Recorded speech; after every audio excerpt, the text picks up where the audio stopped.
gonna take on the world.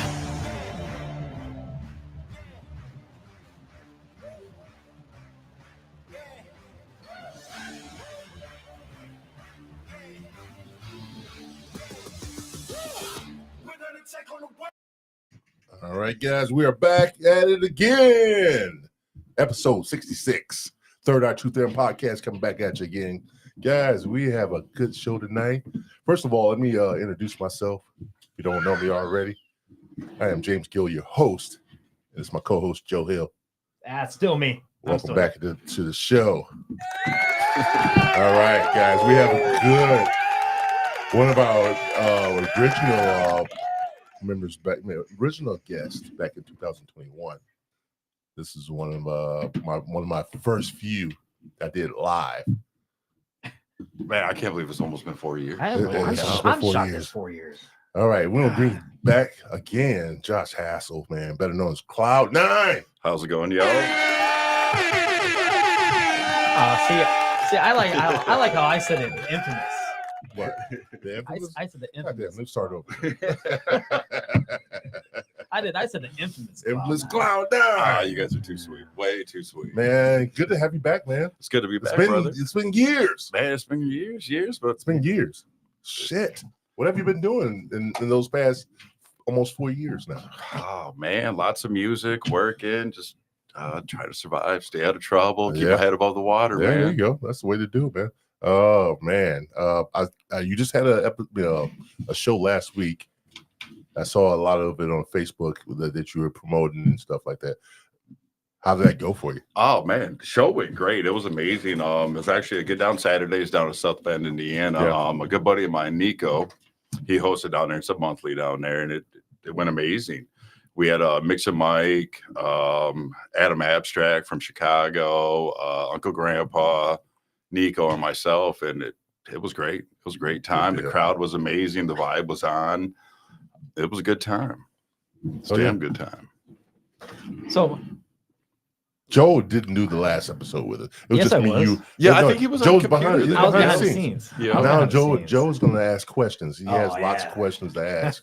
Ooh, He- I'm he'll- intrigued. I get He has lots of questions to ask. when he just stares at you and thinking, oh, what should I ask now? No, I don't just stare. Damn, what should I ask? How dare you say that? I get the ball rolling a little bit more. No, So you don't. I got you. My Get question- the hell out my of question here. is actually to go back from the first show. A lot of people don't know what the first show was about and stuff like that. So Those that didn't see it. or they didn't see it. So my question is to you: how did you get started in what you're doing, and what made you want to do it? Because those people that saw the first show didn't know who you were, or Okay. don't know who you are. Let our new people that are watching now, I'll call cap on that. let the people know who we are now. They know who Cloud9 is. The ones that are in the industry or the Industry, yes. but just the genre of music. They know who the hell he is. Thank you for the kind words again. Are you Thank gonna you. fuck up my question? I'm just saying. I'm just throwing that out there. Yeah. Go ahead, finish, Joe. I'm sorry. No, but people don't know who is Josh, who is Cloud9. How did Cloud9 become who you are? Oh man, honestly, how I got started back in '96. I had a friend, Kylie Dugalo and JP from Hartford. Man, they were the first ones to turn me on to this music. I've never heard this crazy music before, and I was like, man, what is this? What were you listening to before? It was before, and I was into hip hop, R&B, rap, Freestyle. Okay. Freestyle. You know, we used to do it at your Yeah, house, yeah, James. yeah, You used to throw it down at your house, man. And Sorry, Joe. I get a so- little bit of talent. I wound up going to this little house party, and I just had first taste of this music and fell in love with it. And shout out to Kylie, thank you, y'all. And then after that, I wound up moving down to Florida, and I met this guy down there working at Chili's in Sarasota, Florida.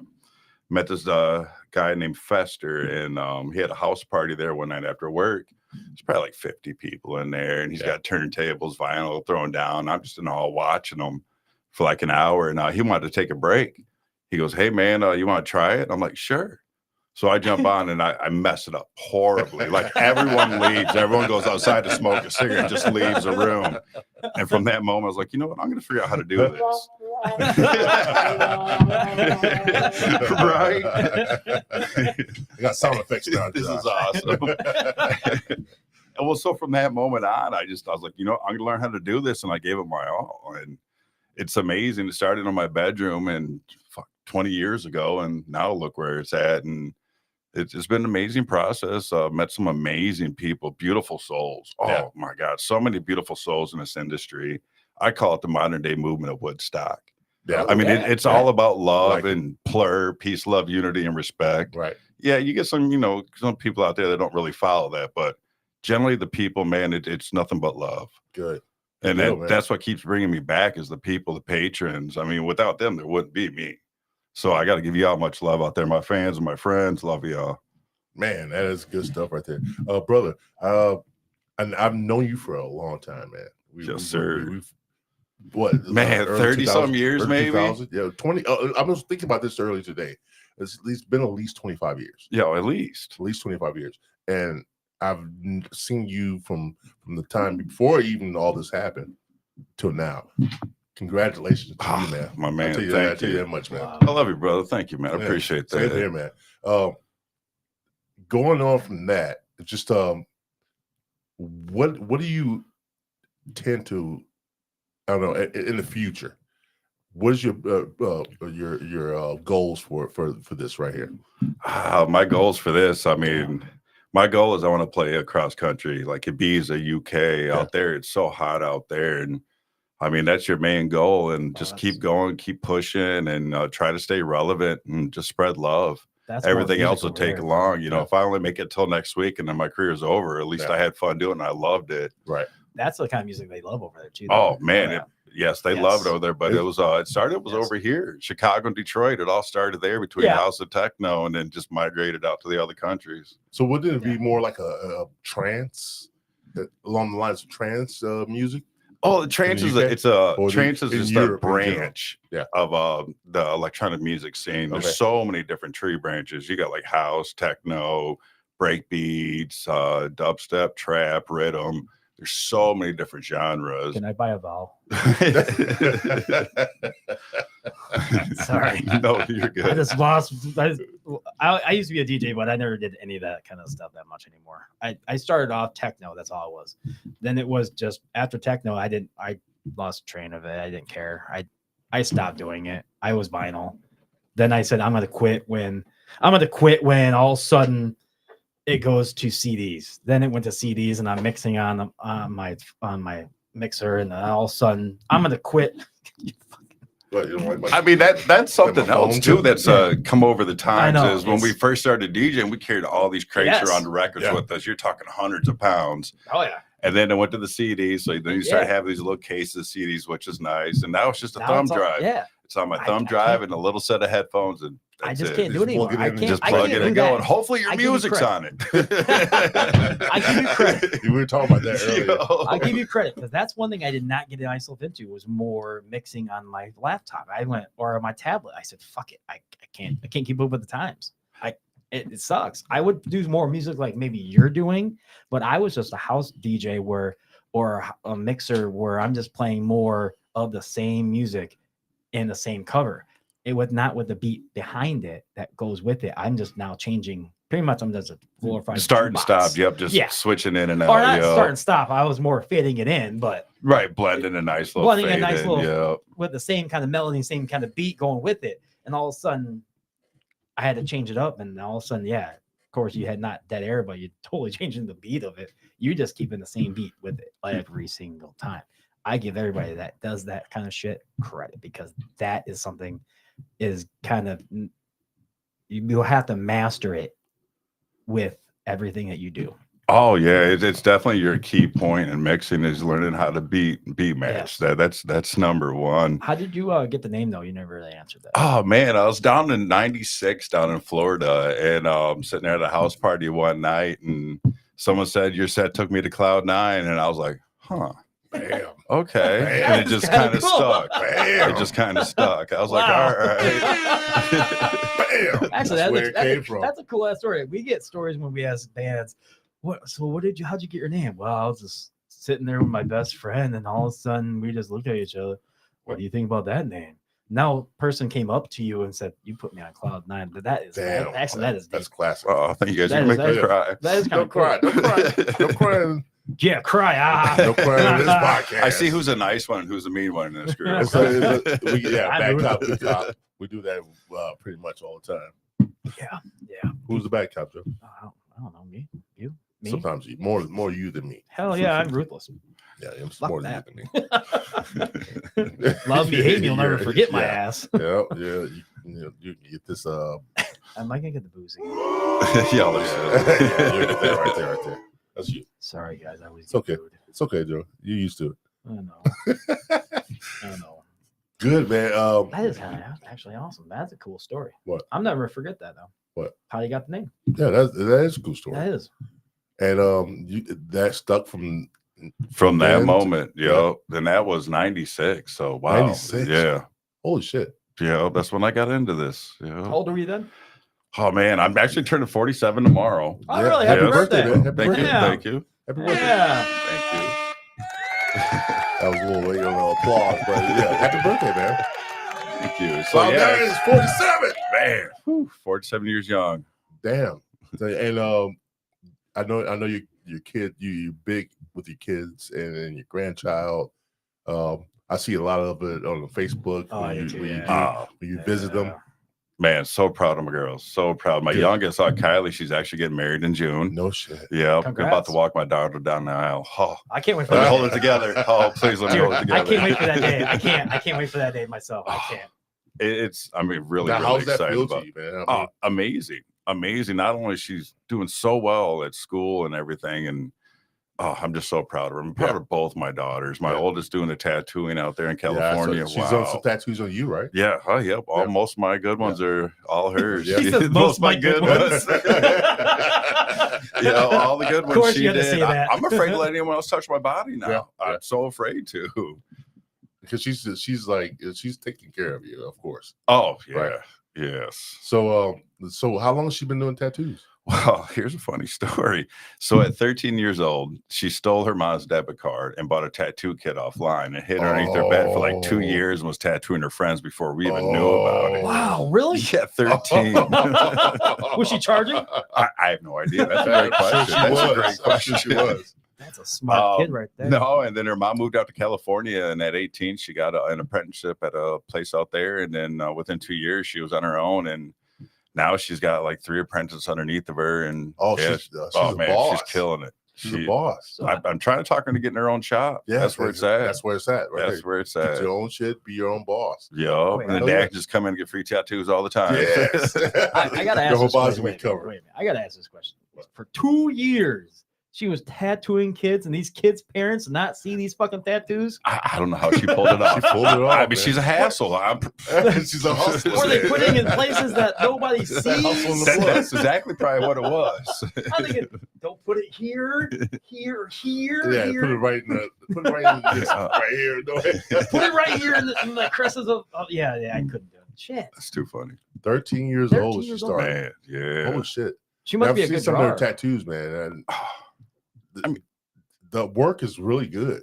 The Man. work is really good. I'm so proud. Like everyone talks their kids up. Yeah, Hands down. without a doubt. Hands down, she's probably one of the best I've seen. I Yeah. mean, in my opinion, next Ed Hardy. Like, wow, her portraits, Really? Now, just her shading. That's what I'm wow. saying. Is she a good artist? Oh man, hell of an artist. Or See, does my she- brother's the same way. He's a great artist, but I wish he would get into something like that, tattooing, because he man, seriously, he drew this bird. It was like detailed. I was like, holy shit! Why are you not following this this talent that you have? Right. I can't even draw a stick guy. What's So her- I don't know where what's my her, daughter gets it from. And the other one's smarter than shit. I don't know where she gets that from. It ain't me. What's her concept that she gets? She goes. She's really good at black and white portraits. Black and white Portraits. Portraits? Really? And portraits, in my opinion, is one of the hardest tattoos out to Yeah, do. And it she is. nails it. Wow. It's usually Wow. the nose and the eyes that really fuck people up. Yeah. Oh man. You have to check it out sometime. I'll send you links when Yeah. we're done here. And man, she No, does definitely. really, really good. Definitely Really good. Oh man, That's awesome. So, Tat- what's Go the other one do?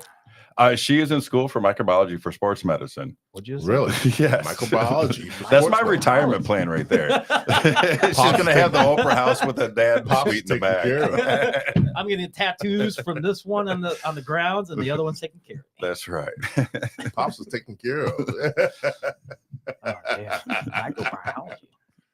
Tattoos and No, yeah, go ahead, man. I'm very blessed. Both my daughters extremely blessed. Good deal. Good deal. Yeah. Damn. I wish I could say that. You can say that. My daughter is. I'm very blessed with my daughter. She's actually in art herself, not tattooing, but she's a big art major right now and in Milwaukee. But you know what my daughter says about me? What? I want to hear it. Yeah, I know you want to hear it. Please tell me. She says, "Dad, if you're going to stay in St. Joe, I'm going to put your ass in the Wickham." Oh, no. I hear it's really nice in there. I went, "What?" I said, "At least put me on the golf course and in a put you house." where those lights are at night. The willows? Yes, at the very top. No, she said, "At least I said, "At least you're gonna put me on the Wickham, but at least put me on a golf course somewhere so I can just drive a golf cart and chase people around." Or No, something. you can get out of that community real quick. He's going to be the grumpy old guy in the golf cart. Oh hell So no! Hill has to go. I'm pretty. I'll be pretty wild if I got to do that. Shit, that'd be fun. Mess with all the old ladies. Yeah. Yeah. No, I might. How do I get reversed? Viagra. I hope I reverse and go after the younger ones after that. I Older the berry, the sweeter the juice. I like Right, the right. older ones now, honestly, but it's just You can be how long you been in that 70? maybe when maybe maybe I hit 80 or something, I should go younger because all the other ones are dead. So can't go older. I don't see you in the home though. I don't see myself. I said no. Screw that. I'm staying in my house where I am at now. You're riding on a scooter. Well, if you get a room Yeah. with the Wickham, I'll try to get next door to you. We'll have some raves. We'll just get that Yeah. place You're the same jumping. age range. In our Yeah. 80s. Like, You're older than he is. You guys are in the same age range. Yeah. Oh, Yeah, I'm 45. Yeah. Just turned. yeah. You'll be you guys be roommates. That's what you say. You'd be right down the hall. yeah, we'll throw some Probably dead raves. and gone by that time. You'd be dead. My Hopefully not. Hopefully not. my I want, ass. I You're want to right live there with us. to at least a ripe age of 100. Ooh. Can you see an old 100, James? I can. Yeah. I can. Like For sure. Like don't crack. It's still doing the show. No, it's still doing it. Episode 1,000. 10,000. Oh crap! Let's see how we get off track. When we talk about shit, man. Yeah. Bunny trail. Yeah, Yeah, do. we're all Damn over, it. all over the place. All right, back to it. So here's another good question. So I don't know if that was asked before because I can really remember what we all asked from the first show, or Yeah. he asked. So what's the craziest thing you've ever seen doing a show? Oh man, good question. And there's some stuff I really can't say in the air. Refrain from that. How about this? Is it like Give Mardi something Gras? mild. Is it like Mardi Gras version or not Mardi Gras? It depends. I mean, you guys the scenario. Like if it's at a festival, you're gonna see some crazy stuff. Oh, I yeah. mean, I've seen some stuff where you're walking down and the guy's so messed up, he's laying on the hood of his car naked, pulling on his pork. I've seen some crazy stuff. Wow. Wow. Wow. I wasn't expecting that at all. Oh man, dude, you'll walk by, you see dildos stuck to cars. I mean, you just see some crazy stuff at festivals, but they're fun. I mean, just the aura of them, the vibe. Like I went to this one last year. It's called Big Fam. Mhm. And a couple thousand people there, and just the vibe from the moment you walked into this place, and it's up by Pontiac, right before Detroit, Michigan.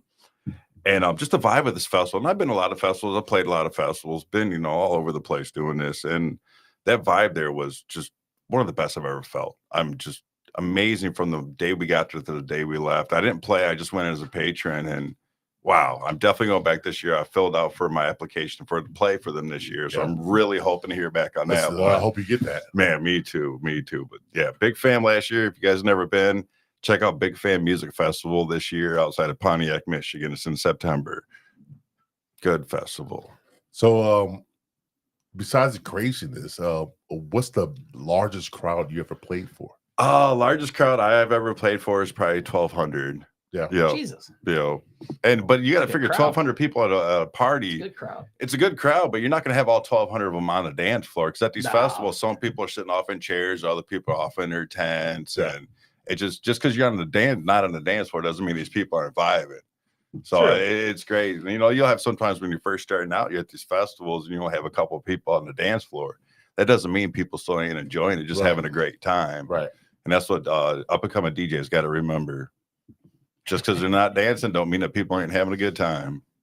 I tell you what, That is fucking true. I've never been one of the festivals. You ever been one of those festivals? Yes. You have? Yeah. Okay, but you were muddy. Yes. Yes. Did you have your shirt off? Ooh, Actually, do tell. Actually, after a while, it probably does come off. Along with other things. Because honestly, you're covered in mud and you're covered in everything in your life. Everything in your life? You're just covered from head to toe if you're in a festival and it rains, yes. Or anything like that. You're gonna be one of the mud people like it was in Woodstock. And all of a sudden you think you took your shirt off, all of a sudden you look down, your shirt is off, and you really don't care because who cares? You can't tell. You're Yeah. covered in mud. Yeah. All right. Fair enough. Fair enough. You hope it's mud. Yeah, oh, jeez. Light bulb. You hope hope it's that's You- scary. You gotta think these people are in festivals. Not these people. The porta potties are way over there on the other side of the field. Oh, day 2 and 3 porta potties and Yeah. festivals, bro. You don't do them. Bro, You don't do 'em. man, I walked in this one. It was at Base Invaders 9, I believe, and I walked in, and thank God I had a flashlight. Turned the flashlight, and there was No, doo doo all over the top, Yeah. all over the back, and I'm like, what were they doing? Handstands trying to poop? How do you even get poop up there? Dude. It was gnarly. you- Oh man. You don't. After a while, you don't use them. So, and they say we clean them every night. Yeah, I know. You don't. yeah. Maybe one half of the park, one half of the festival, but no. Now that festival's run by what? Duck did that? Yep. The Yeah. Base Invaders was a Yeah, duck Base festival. Invaders, Yes, yeah. sir. Yep. Yeah. Yep. Man, I've those heard- Base Invader festivals. Wow, those are fun. Ducky was. Those are awesome. good ones. Duck. he We knew have how to- to get him on. We need to get Duck in here, but we need All to right. get Duck to throw another Base Invaders. You hear me, Duck? If you're listening, we need another Base Invaders, bro. How you get I'll get ask him. He on? comes into Ace all the time and get paint. Oh, this really? Yeah, he's a paint. Dude, I talked to them before. I was like, man, you need to come on the podcast. This was like back in probably 2021. So that's like 4 years ago. I'll put that on the list. I'll try to get him on. Get him on, and You know we're booked up till end of May. that's good. Man, congratulations, guys. Congratulations. Oh, it's wrong button. Closing it down. Or is it the right button? That wasn't right no. button at all. No, that means we're leaving. Sorry about that, guys. He's still man, new at this. He's still new at this. No, I'm not. 67th show or 66th show. He's still. Man, I'm not new at this. I'm getting better. I mean, that's I'm the a great thing lot about better. live performances. There's always going to be a mistake. I don't want to go to a DJ where it's a perfect set. Either No, you no. pre-recorded it or something No. ain't right. I want to I hear don't a wanna take mistake. anything- I don't want to take anything out of these live performances that we do. We do it every time we do it live, and everything's like uncensored. No, yeah, it's like, dude, we we're just uncensored. do it where we do. Yeah, we're uncensored. I know. Definitely. Definitely uncensored. We do whatever we want to do, Oh. and we talk about a lot of stuff. So, I Oh. feel bad for politicians. Come on. That's Wednesday. Wednesday's politics. So, yeah, we got we're not a politician, but we're the guy that wants to talk politics. So we don't get into Oh, we that. we like him. We love him. Yeah, We'll Mike say Sleep. Mike Sleep's coming on But we do have. Wednesday. We're trying to get this politician Yeah. on, Hey, and He I might be won't say watching. anything just yet. But Yeah. but we want to touch every base around this area. So it's pretty cool, man. At what we're doing. I tell you what, we talk to everybody in this area, no matter who it is, and just like Deucey Spoons. that was. Did you ask him? He wants to come back on. All right, good. He wants to come back on. He's a local rapper, Okay. Yeah. and he does a good job, man. And we had him on once, and we didn't know what to expect. Put it that way. And he put on a good show. Nice. Damn good show. For Nice. 2 hours. Nice. Put on a damn good show, and it was good. It was good. Oh, I have a question. Actually, since I'll go with the festival stuff. So Shout out to Deucey Spoons. with all the festivals that you've done, How far do you drive for your festivals, though? It just depends. I mean, I'm pretty much plugged into like Indiana, Illinois, Michigan, Ohio. So Try- you're not driving too far right Yeah. now. Wisconsin and stuff So like the that? Great or- Lakes states. Basically, yeah, Yeah. just So the just around, the yeah. pipeline stays for me Yeah. right now. Right. But I mean, travel anywhere if they're willing to pay for me. You know, usually what happens if I'm out of state, it's a certain price plus room and travel and board and all that. If it's local, it's a little bit cheaper. As long as I'm within like an hour drive. Anything over an hour driving time, no, you got to give me a hotel. Yeah, because I'm usually, you know, I'm playing 2 to 3. Sometimes these festivals, I'm playing 5 to 6 in the morning. Yeah. You don't know when your time slot is. So it's a time slot thing. So you only get an hour to play? It depends. It just depends. If you're headlining, you usually get 2 hours, but these festivals usually get about an hour. Right. Yep. The bigger your name is, the longer you play. Really? Yep. So the headliner only gets 2 hours? Yep. 2 hours. Let me tell you, 2 hours up there. It's a long time, isn't it? It can take it out of you. Huh. It's an adrenaline rush for sure. Then once you're done with your set, that adrenaline wears off. You crash. So what about I'll say like Vegas, because I know a couple of them always do that. Circuit. Yeah, that kind of circuit out there. Would you want to join that kind of circuit? I mean, that'd be very interesting. I actually had some Ooh. friends, Ghetto Blaster. They had a residency out there in Vegas, and usually with your residencies, like again, they're probably only playing a couple hours. You always have your opening DJs, and then people build up for the night. And Right. So the headliner usually lasts 2 hours. That's interesting. 2 hours. So is that an eternity for you, or I mean, when you play 2 hours, you've been a headline before? Oh haven't yes, you? oh yes. I'm actually headlining 27th. I'll be out in Battle Creek, Michigan, headlining out there. I just headlined last Saturday. It's never too long. It's always fun. It always flies by. I mean, always flies by. But it's I don't think it's too long. There's some DJs you got like Carl Cox. He did like a 9-hour set at Holy Ibiza, shit. like 9 hours straight. Like wow, 9 hours. 9 hours straight. Dude, That's a long fucking that'd be time. awesome. That's a damn work shift. I'd have to sleep for like 3 days That's after a that. That's a work shift. Wow. So you have to have your shit in order. How much preparation do you have to go through in order to do 2 hours? Good question. 2 hours. I mean, usually I spend like a week or two ahead of time before my show or an event, and I'll put my music together. I don't like going in just not prepared. Willy-nilly. Yeah, I mean, sometimes that can be fun. Like if you have to do it, like the last show where my music wasn't on my thumb drive and I had to wing it, that went great. But I like to be prepared just in case something goes wrong. Right. But sometimes you will divert from that set and try to go a different way, trying to read the crowd. Right. Just depends where you play. You know, like Grand Rapids, they're really big. If I was playing in Grand Rapids, I go with bass music. If I was out in Chicago, I'd try to stick with like tech house. Or if I was out in Detroit, I'd go with house. Every area has a different genre of yeah, that's how it basically goes. Like techno came from Detroit, house came from Chicago, breakbeats came from Florida. So you just gotta, wherever you play, you just gotta pay attention to the crowd. That's what they mean by read the crowd. That's the trick. Okay. Yeah. Very nice. You didn't know that? No, dude, I'm new to this, man. You know, like it's just like even like hip hop. No, it's even I'll say no. I was gonna say like bartending. It's like bartending. You read the crowd on what kind of drinks you're really going to be making, and what you're reading the crowd. It's kind of hard, but bartending. But you're reading the crowd on how it's going to be for the night. Yeah. So you're reading the crowd as much as a DJ and everybody else is reading a crowd. Yeah, but I can see your job be a lot harder than mine because people get mad at you if you don't get the drink in time. If I don't play my song in time, they're not going to beat me up. They get mad if you don't play the song, though. They get mad if they don't play the song. So that's another thing about requests.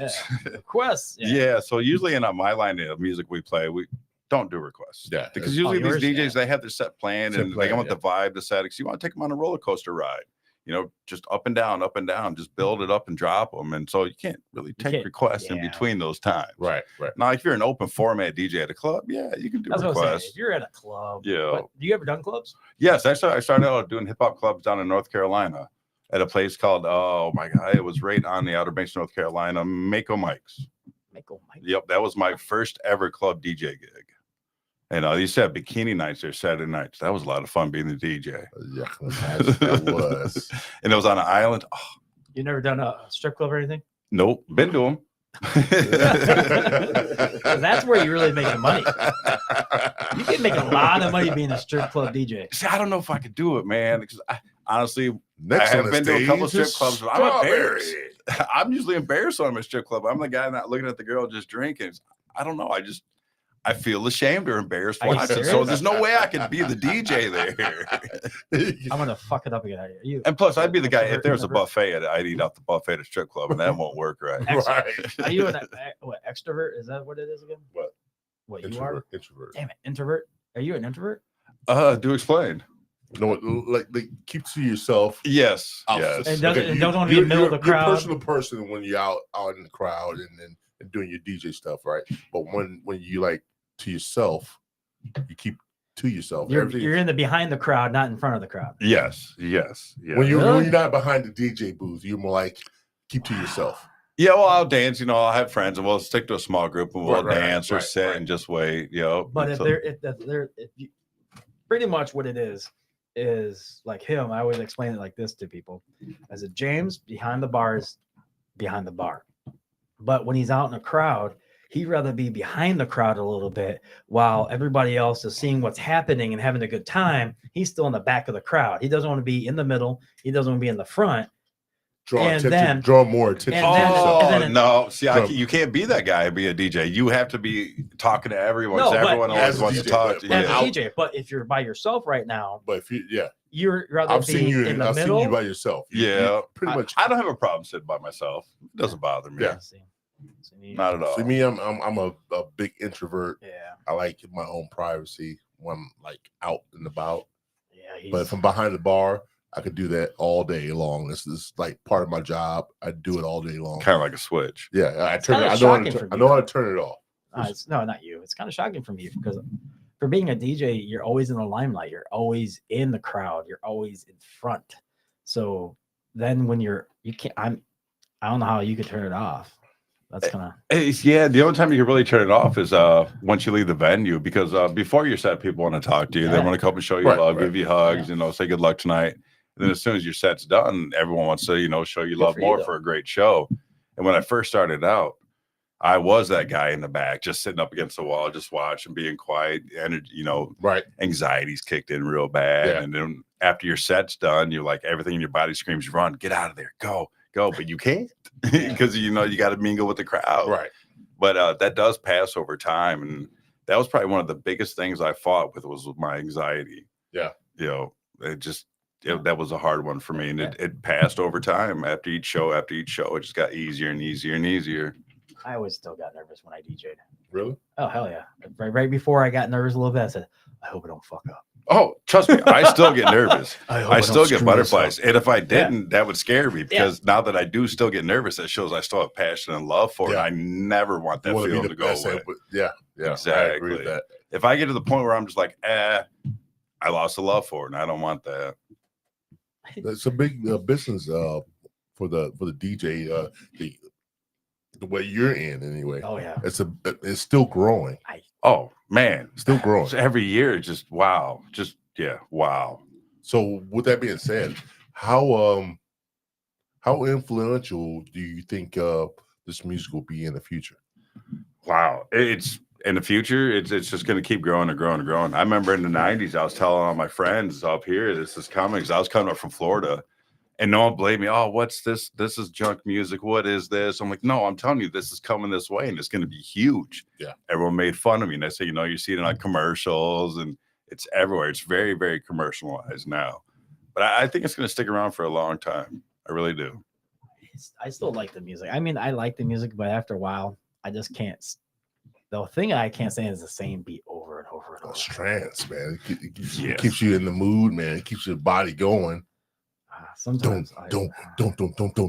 Yes, I agree with you. And has times changed? Like Yeah. if you notice now today, everyone's all about instant gratification. With today's generation, and I've noticed over the generations, the decades I've been doing this, music has gotten shorter. You went from 8-minute long songs. Now we're like to 5-minute long songs where you had a 2-minute intro. Yeah. Now we're like 30-second intros and more breakdowns. It's all about that building up and dropping. So the songs have gotten a lot shorter, a lot more energy, more breaks. Yeah. So that everyone's trying to cater to the younger crowd and that instant gratification. So is there attention span not as vast as it used to be? That's a good question. That's the thing I'm picking I don't know how up to from answer that. I wouldn't know how to answer that. That may be a possibility, or the more because the more energy in each track it's making them feel more. Right. I think it was where they were going with that, and Yeah. instead of one drop or two drops, now you're seeing 3 or 4 breakdowns with more energy. That's what I'm picking up from it. I mean, the attention Span's getting a little shorter. It's a little shorter now. I mean, it's like, well, I'm done with that beat. I'm going to step over here. But if you switch it up every 5 minutes, Yep. and then switch up another song. There's like a Throw it formula in. I like to go through. 3-2-3. Especially if you're in a club, 3 Okay. bangers, 2 chills, 3 bangers. That way you're bringing them up on a ride, and you drop 2 slower tracks. And especially if you're getting paid from bar sales, you want to send them to the bar a couple of times, get them off the dance floor. Dude, Fuck that. I want no. See, that's where you went wrong, Joe. That's why you over here podcasting now. But if you're in a festival, if you're playing a festival, that formula doesn't work. So the DJ, I just can't keep up with the music. you're getting older, man.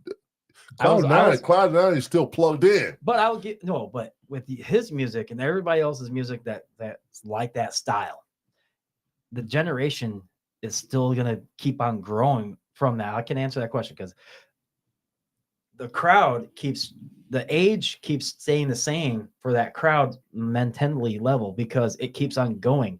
The person my age, yes, we might not like that music, but Right.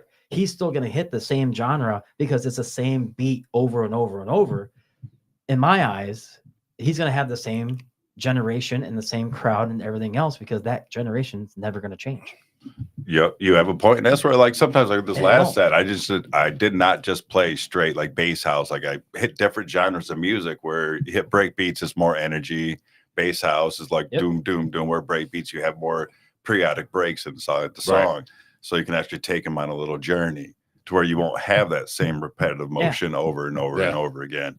And throw a little trap or dubstep in there too on the breakdowns. So Gets the crowd into it. Yeah, every single time he's changing the beat up, it's still getting that age group from 20 to, I'll just say 30. Maybe even younger than that. I'm saying, just giving the age, Yeah, like go ahead, 20 go to ahead. 30, 20 to 30. Someone that's 36 and is going to, after a while, is going to think, God, this is, I like it, but what's with the same beat over and over and over? So the older you get, but the beat's still going to stay the same. So the age is still going to be the same gap. Those people are growing up. It's still going to hear the same kind of music. So the music's never changing. It's just It's changing. it's changing, but it's changing. the melody and the beat Right. and the bass and everything else. Like he was just saying, how he does it, that's never going to change. And Now, it's I've seen some of these I like it, but these I don't know, I want to say concerts. Me dealing with Czars for a while. I've seen you play. Yeah, I've had some really good shows Yeah, at yeah, Czars. some really Czars good was shows. some good times, That was man. a good time. That's when I won't say his name, but you can say the first name. well, he kind of looked like Gru from the Minions. What's that movie? Oh, Groot from Guardians of the Galaxy. No, No. not Groot, but Despicable Me? Despicable Me. Yeah, you know what I'm talking about. Gru, you mean? Oh, L, yeah. his first name starts with L and his last name starts with E. he ran all the shows there. Okay. Yep. Oh, I know what you're talking about. Yeah.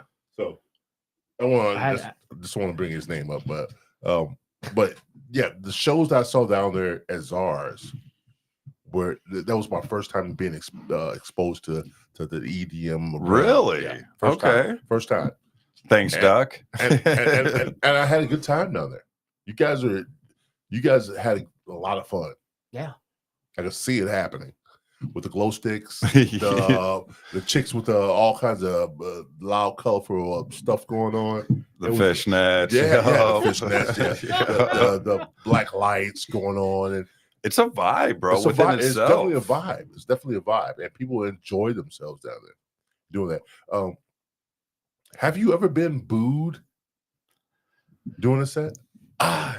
Yeah, well, that besides that first time when everyone walked out Yeah. in the 90s, no, actually, and I've been blessed for it not to. But All the right. dance floor is so kind in this scene.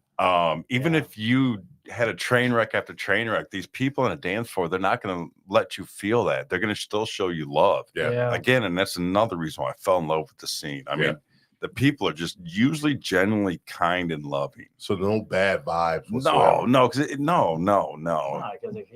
Because that's goes against what this all was built for. Yeah. Is it's all about good vibes and spreading love and just people forgetting their worries for a moment. And I mean, I know doctors, lawyers, like prominent people in society that go to these festivals and just escape reality for a minute, just let loose. Yeah. Life's too hard. Life's hard, and that people found one way just to escape, and just enjoy themselves for a moment. And does that bring you peace to your life to see people enjoy themselves with your music or anybody else's music, just because you're part of that DJ realm? Great question, and I don't want to sound selfish, but that's one of the main reasons why I do it. I mean, it's not only for them, but the way it makes me feel seeing them happy. I mean, you always have at least one person after every set that'll walk up to you and like, I needed that. I've had the worst week possible. I just had a sibling pass away, or I'm going through a divorce, or I just lost my job. And I just needed to dance the night away. And I really thank you. And I'm getting chills right now. And that's why I do this, is for that little moment right there. I got chills with you because you hit it spot on for any DJ out there, doesn't matter what kind of DJ he is or she is, honestly. That feeling like he was just saying is perfect because you just made that one person happy, and that one person just boosted their self-esteem up because of what music they're playing.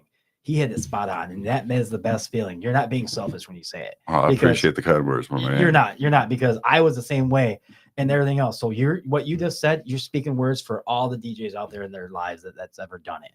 That is the best answer to do, because you made that one person happy. I mean, you can't say for you when you make someone a drink and thinking, damn, this is one of the best drinks I've had in a fucking long time. Every drink. No, you know what I mean. Some bottle beers. The first drink they have, they said, this is my first drink I've had in a long time that's made like this. It has to make you feel somewhat good. I was making old fashions 2 nights ago.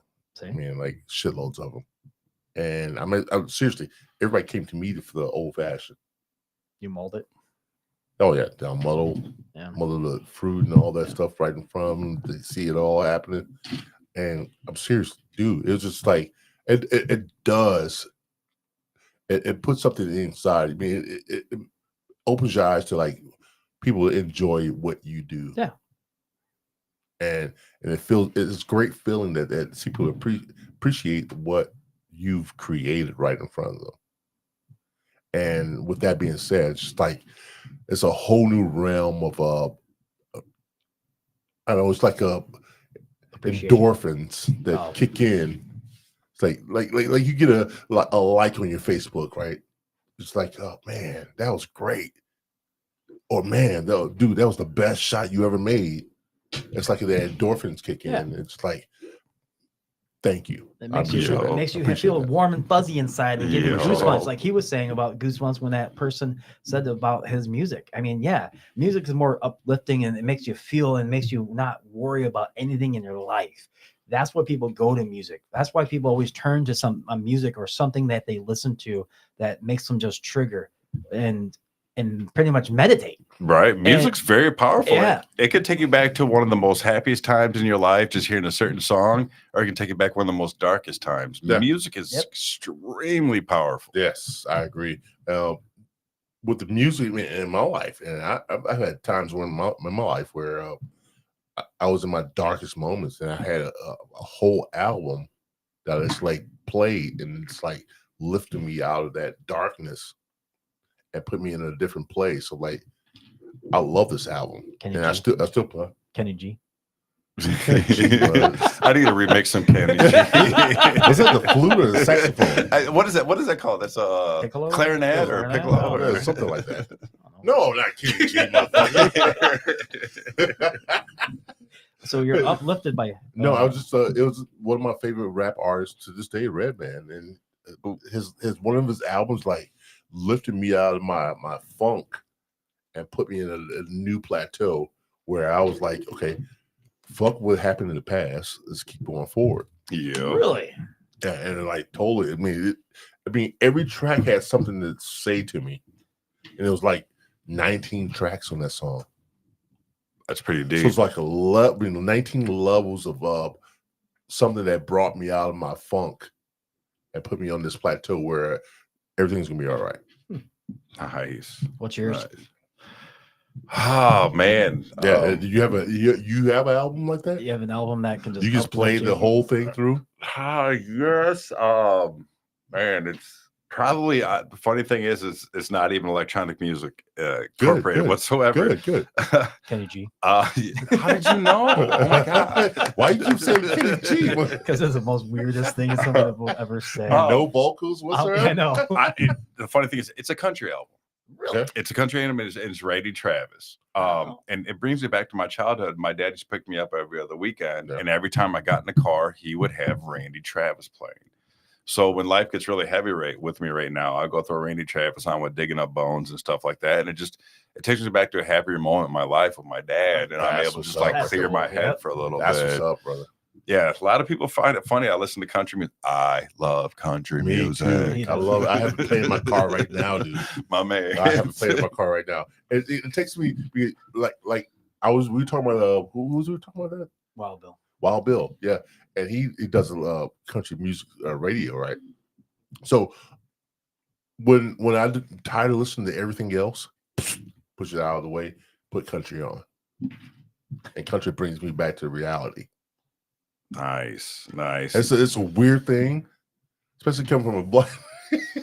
Yeah. So but black people love country music. Don't get me wrong.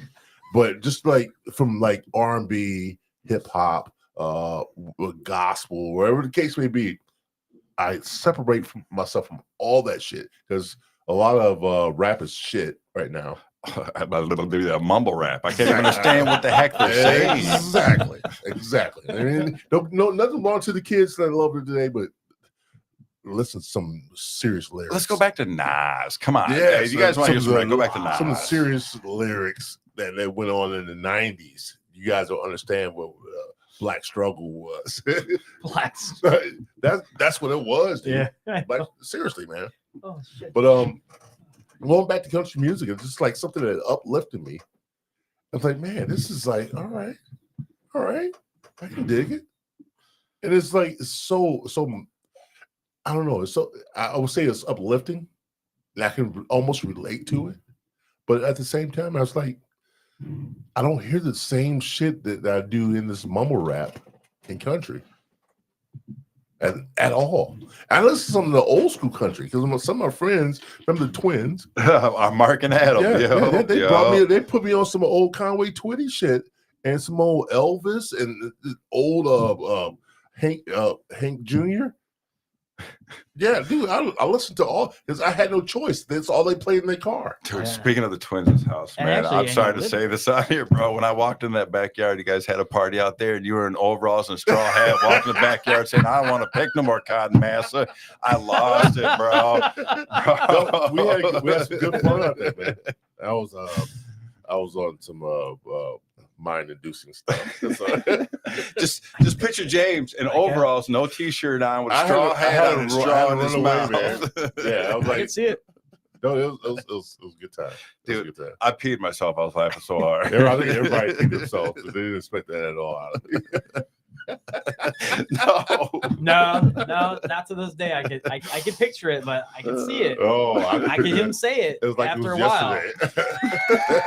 Good old job, James. Yeah, I could see him do it. I could see him do everything, but I just can't see him. Overalls now. Hat. Go ahead. Go ahead. You gonna use the bathroom? Yeah, go ahead. We haven't did the hour yet. We can do the hour thing now. Oh yeah. Yeah. No. What do you? Wait. Plenty of time. You got like 10 minutes. Hey, look at that, people. That's number 6. Yes. What's with these? Dumble bladders. I told him go use the restroom. I know. Give him a He brief. didn't even drink half his water yet. I'm afraid for the other hour. Oh man. This might be a two pisser. Ooh, we have to do you get the number Two one. pisser. We should put it on the board. We should make a board.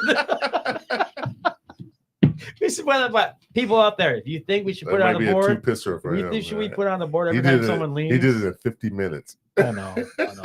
He looked at me. He said, "Can I go pee?" Yes. He did. I was paying attention to that. Yes, you can go pee. Yes, you can. It's okay. Yeah, you can do it. Yeah, I'm fine. I'm ready to Oh, roll. look at you. So, What? I have a question for you. Go Actually, ahead. go back with your overalls. Would you ever do that? Wear overalls again? Yeah, I had no shirt on. Yeah, I had Should do that for Halloween. hat on. Yeah, you know that's a good idea, Joe. Yeah, that's a really fun. Just reminding myself of what I do. I would do it again. You would do that in a Halloween costume? Yeah, I would. Go up to Tom. I would. Sign, master. No, I wouldn't do that to him. Dad, I was fast. You pee outside? I ran. Oh, I'm 46 years old, man. I got the bladder of like an 8-year-old. it's okay. It's okay. We made fun of you while you're gone. Yeah, you I got figured. I deserve it. I a deserve it. minute, Joe. Oh, You're number 6. dude, Hey, at least I'm a number. Yeah. did a whole minute of roasting you. That's Can't wait to hear the you- playback. You can make that 6. No, It goes he just upside asked down. me if I would ever do that again for like a costume, overalls, and a straw hat. And say, yes, master. No, I won't say that. I won't say that. I shouldn't have brought it up. No, I'm glad no, you it's a did. good I costume. knew you would. I had a feeling that would. I think it'd be a good possibly costume brought for him. That'd be awesome to see. No, coming into this podcast, I had a feeling that's what would be brought up It's okay. because there was a bunch of people around that saw that whole thing. You wouldn't believe how many times I was told this story across the United States over these years, bro. You would not believe. Oh, that was a good time. Mhm. Freestyle battles in the backyard. Oh, in the man. Yo. that was a good time. It was a You good time. freestyle? Yeah, Dude, James was good, man. that was fun. What happened to you? Dude, I love hip hop. I know, but what do you still What do you freestyle? mean? What happened to me? You don't freestyle now? I don't do it now. When did I was you in the moment right there. Nobody gets me in the moment. how much do you have to drink A lot. to do it? All But right. we were all drinking. It's that we, liquid courage. Yeah. Yeah, that's we were what all the having a first good one. time, man. All We right, just I gotta like, remember this shit. we freestyle and roast each other, Yeah. Man, good times. Good times. especially after work, working at Chili's. Just the restaurant industry together. Like you work Yeah, your you do. butt off in those restaurant industries. Yeah. You need to unwind Yeah. afterwards, like Yeah, to dude. calm down. No, I want to say Dude, I I have wanted to say this. So the guy that you met down at where you worked at in Florida. in Florida, no, in North Carolina, you said you No, got it's in the, Florida. It was Florida. was it Florida that you got the job at the bar, and then you said you met a No. guy at Chili's? Oh yes, that was down in Florida. Yeah, that was Florida. So Yeah. the funny yeah. thing is, you met him at Chili's. Yeah. Yeah, that's where I first met. Josh. Yeah. Oh, so I got to thank Chili's for my DJ career. Thank you, Chili's. Yeah. You DJ at the bar. You met a guy at Chili's. Got you in a bar. Uh, DJing. I met my youngest daughter's mom at Chili's. Yep. Wow. I have a history with Chili's. Yeah. A lot of things happen in life with Chili's. Man. It's not just the baby back ribs, huh? Oh, man. It's that special sauce. Joe, you had to go there. We used to clown there, bro. We used to Oh, we had clown at fun, Chili's, We had a man. good time. We had a good time. We get to release ourselves after work. And, hey, guys, Yeah. come over to my house or come over to this place. We all met at some place and hung out. And whether we weren't all together at once, but at one point in time, we came all together at once and had a great time. That's right. Had a great time. At Halloween parties, Those That were was- fun. The that was- Super Bowl the parties. Super Bowl parties. I'll never forget. That was the moment Justin Timberlake ripped the Yeah, titty off. Jack- I totally missed that. I totally missed Dude, that. it was like a epic I looked the other way for like 5 seconds and her That's how titty long it popped was. out. I was all like, That's all it was. 5 seconds? Yeah. Yeah, it was quick. That was rehearsed. That was supposed to happen. Yeah, I mean, that titty was supposed to Because I mean, who's got a little Velcro just right there on the nipple? Yeah, it's Come on now. Oh. Still nice looking though. Oh, you got to see Janet Jackson nipple. My life is complete. She got banned for life. Man, It wasn't it even was her worth fault. It wasn't her fault. It was Justin's fault. And he gets to come back. Yes. Oh man, Justin, if you're listening, bro, Dude, if he's watching it, that'd be Probably awesome. that'd be awesome. He was. I think it's shit. Thanks, JT. Shit. What kind of I'm connections? bringing sexy back. What kind of connections you got? Yeah. I think what kind of connections you got? You got Justin watching. Damn, this. that'd be awesome. Thanks, Right. JT. Shit. All right. I do have a question while you went to the restroom. I thought of it. What kind of music did you listen to besides country inspired you to keep on going with music?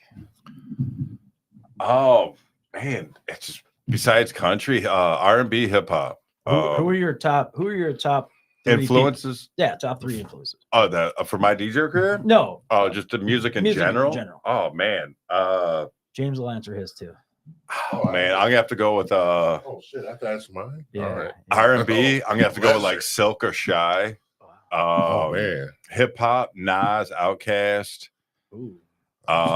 Say 3000. Yeah, man, I'm telling you, it's just That's one of the best lyricists of all time. and it told a story. It wasn't about big rims and pipes and like that. No. Outkast actually told a story, had Yes. meaning behind it. Yes. That's why I really enjoyed them.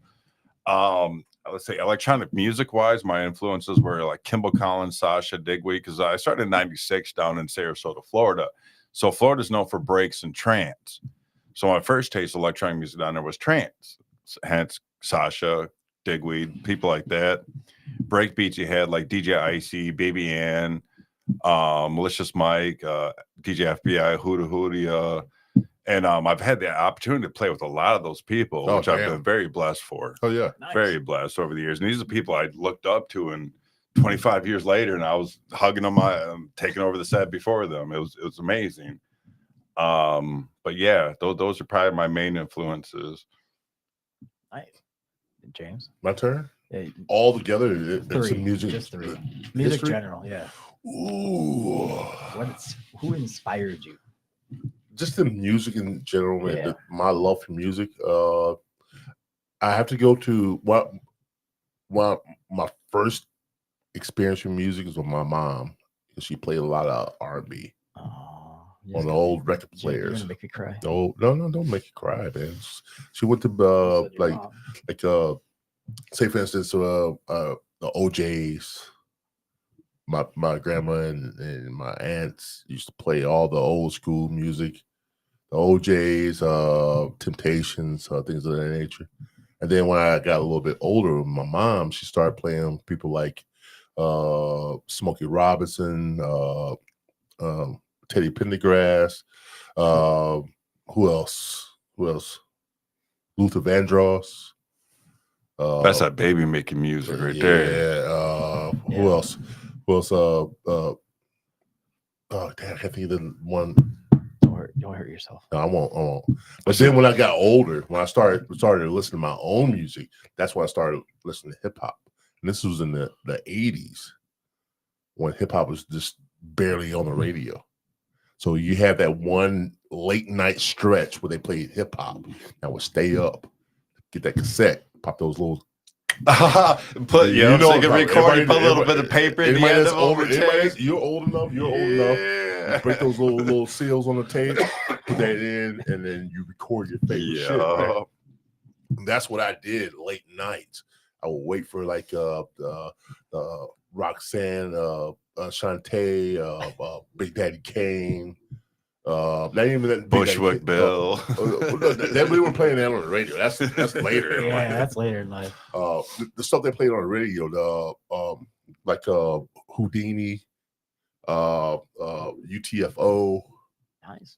old school hip hop. When I listened to that, and I was in awe, dude. It just like blew my mind. It's like, this is my favorite shit.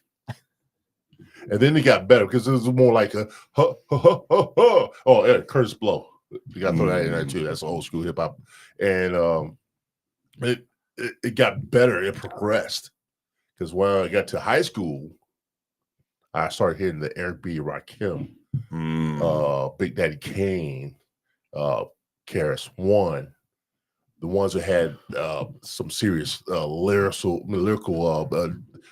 flow with the hip hop, and I was like in awe. That's why my mind was blown. Then you I'm gonna go down. This is my pipeline of music. I was gonna say, you gave us a whole list of your Yeah, your whole generation of when you're growing up. I said give you the top 3. He gave us 6. You're giving a whole life. I'm just answering your question. So who influenced you? I said the top 3. He gives me 3, and a couple people that inspired him. Well, that's DJ. what makes it. You gave me a list of your life from when you were Joe, born. My man's passionate. Now. I'm very passionate about music, man. All right, we're almost at the top of the hour. I'm gonna get back into the lyrical genes of hip hop. All right, guys, we're at the top. No. In 10 seconds, we'll be at the top of the hour. I'm gonna give a shout out to the podcast and the people that. Not necessarily the people that sponsor. We don't have any sponsors. But all right, we're at the top of the hour, guys. We have sponsors. We don't have any sponsors. But at the top of the hour, guys, we thank you for having our host, Josh Hasel, DJ Cloud9. And if you guys are watching on YouTube, please, if you see the coffee thing on the side, hit that and donate if you want to. It's all up to you. Keeps going up to 6 to. And not only 6. that, dude, guys, we're at 2 away from our goal right now, 200 subscribers. We're getting there. We're moving on up. Please like, subscribe, smash that like hit button, that like button, y'all, because it's important to keep this channel going. We're trying to get to 500. You're pushing that button right there. Jesus, we want to get to 500. We're trying to get to 2.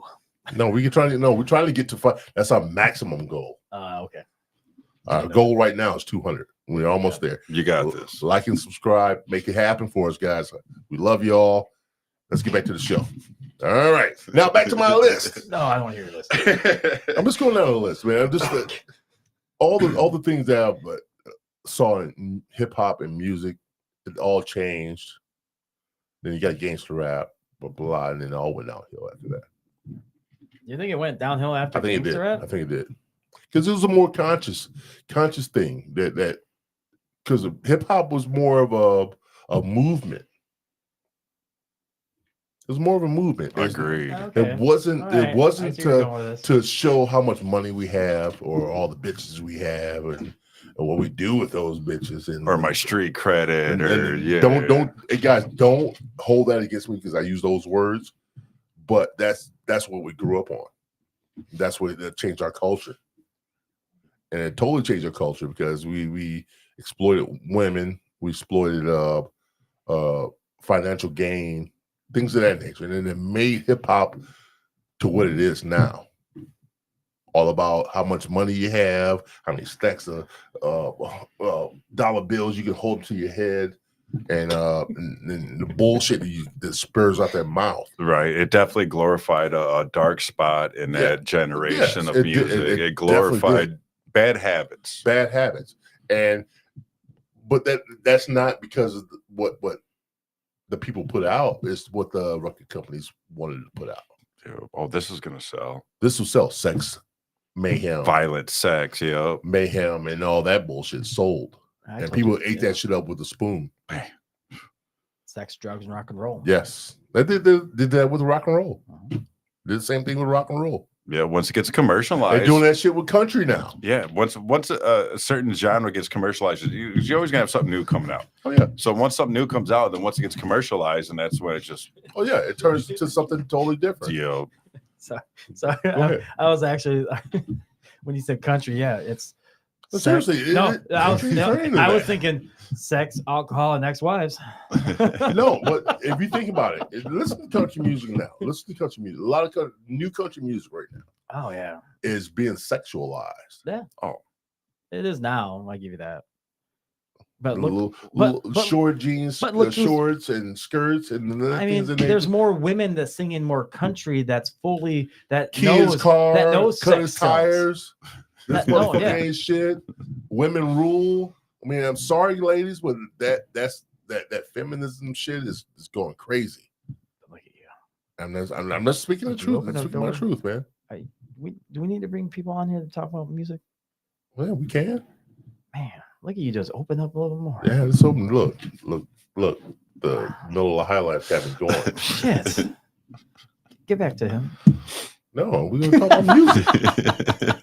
No, we're gonna talk about music. This is a music show. All right, Josh. Gotta talk back. Go back to his life. No, No one knows I'm about your sure he's music life. done talking about his life now. We just talk about other stuff. I like where this is going. Well, you have to break the monotony Damn. right now. It's always that. It always has to be broken somewhere. No, but seriously, music Oh, is, yeah, go is, back is to taking a turn in life, and I think that we need to look at it clearly from a different perspective. Yes, music is going to change no matter what. Even his music, even your music, and my music, everybody's music is going to be different. It's all and change. music. It's not just our music. No, your music genre. Right. What do you mean Yeah. our music? Your genre, Yes. your What do you mean by genre that, music, Joe? your genre music, mine. Everybody has a different opinion of how music is and Right. always will be. Right. And the one thing that we can all agree on is music has changed to sell more of the songs, not records, because not a lot of people buy records anymore, so they can't base on that. So It's number how one much- hits is just is number one who's hits. has the most hits, who has all this, and it's not. They're not writing their own music anymore. Now it's people that say, "Hey, I got this song. Play this." Ghost How do you like it? writers. Yeah, Ghost- it's Ghost more writing, people yeah. writing other shit for other Yeah. people now. It's not, and they're just singing Yeah. it with their words. It's not. I mean, that's what Elvis did. No offense. Well, how many hits he had? And we got that in electronic music Yeah. scene, and we got DJs out there. Because you know how hard it is to find an amazing DJ and an amazing producer Yeah. all in one. It's hard. It's hard. So if you find it, that's a rare commodity.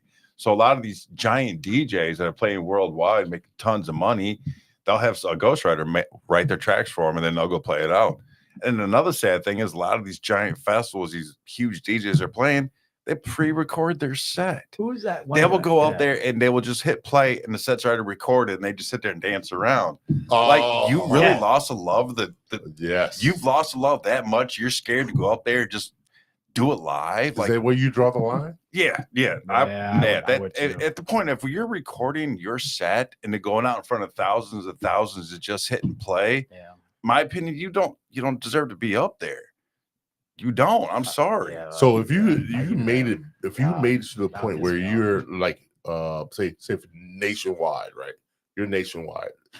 Cloud9 is the number one DJ in EDM music nationwide. You would not change your strategy on how to do No, that. never. I would do it live every time. Every time. I don't care if I'm doing a show 7 days a week in a different state. Thank you. It's going to be a live show every Yes. time. Yes. Love it. I mean, Love it. No. No reason why, because I wouldn't be able to sleep that night. I let hit play, just let the crowd. No, Who's that? it would bother me emotionally. Yeah. Who's that Chinese guy with the long black hair? Oh, DJ Kioki that throws cake. Yeah, He throws cake to the, He'll to the throw crowd. cake at the crowd. he's the one. Actually, he actually pre-records all this stuff. Yes. I mean, there's and been he's well known. Deadmau 5. He Yes. just recently came out and said, yeah, all these giant big DJs pre-record their sets. Like, They don't do anything live in it. Who was Push that a one? button Who was the and guy, let's first guy? Get You said? Okay. Kioki. Yeah, Kyoki. He does his shows. He throws cake. He does water bottles. He does others. Yep. He's dancing. They actually have And he's not awards. physically. He physically has two hands on water bottles doing this while the music's music mixing. playing. Yeah. And They then- actually do awards for these giant DJs, Yeah. and Kioki got an award one year for spending the most time outside the DJ booth, dancing around with the crowd, What? interacting. What? What the fuck? He's just showing it. That's all it is. It's It's just showing. Yeah, that was basically. So I when mean, you think when you get that big to that point in your life, you were worldwide, you don't have to do that anymore. I think you should never. I think you should always push forward. Always come up with a new set. Never just record and do it. I mean, just that to me again. That shows you've lost the passion. Yeah. You've lost the reason why you started to do it in the first place in your bedroom. I don't know. You lost the first time you ever played for someone in a room where there's maybe two people, and Right. you were the most excited you ever been in your life. Now you're playing in front of hundreds of thousands. You're just hitting a record button. I'm sorry. Me personally, I have no respect for it.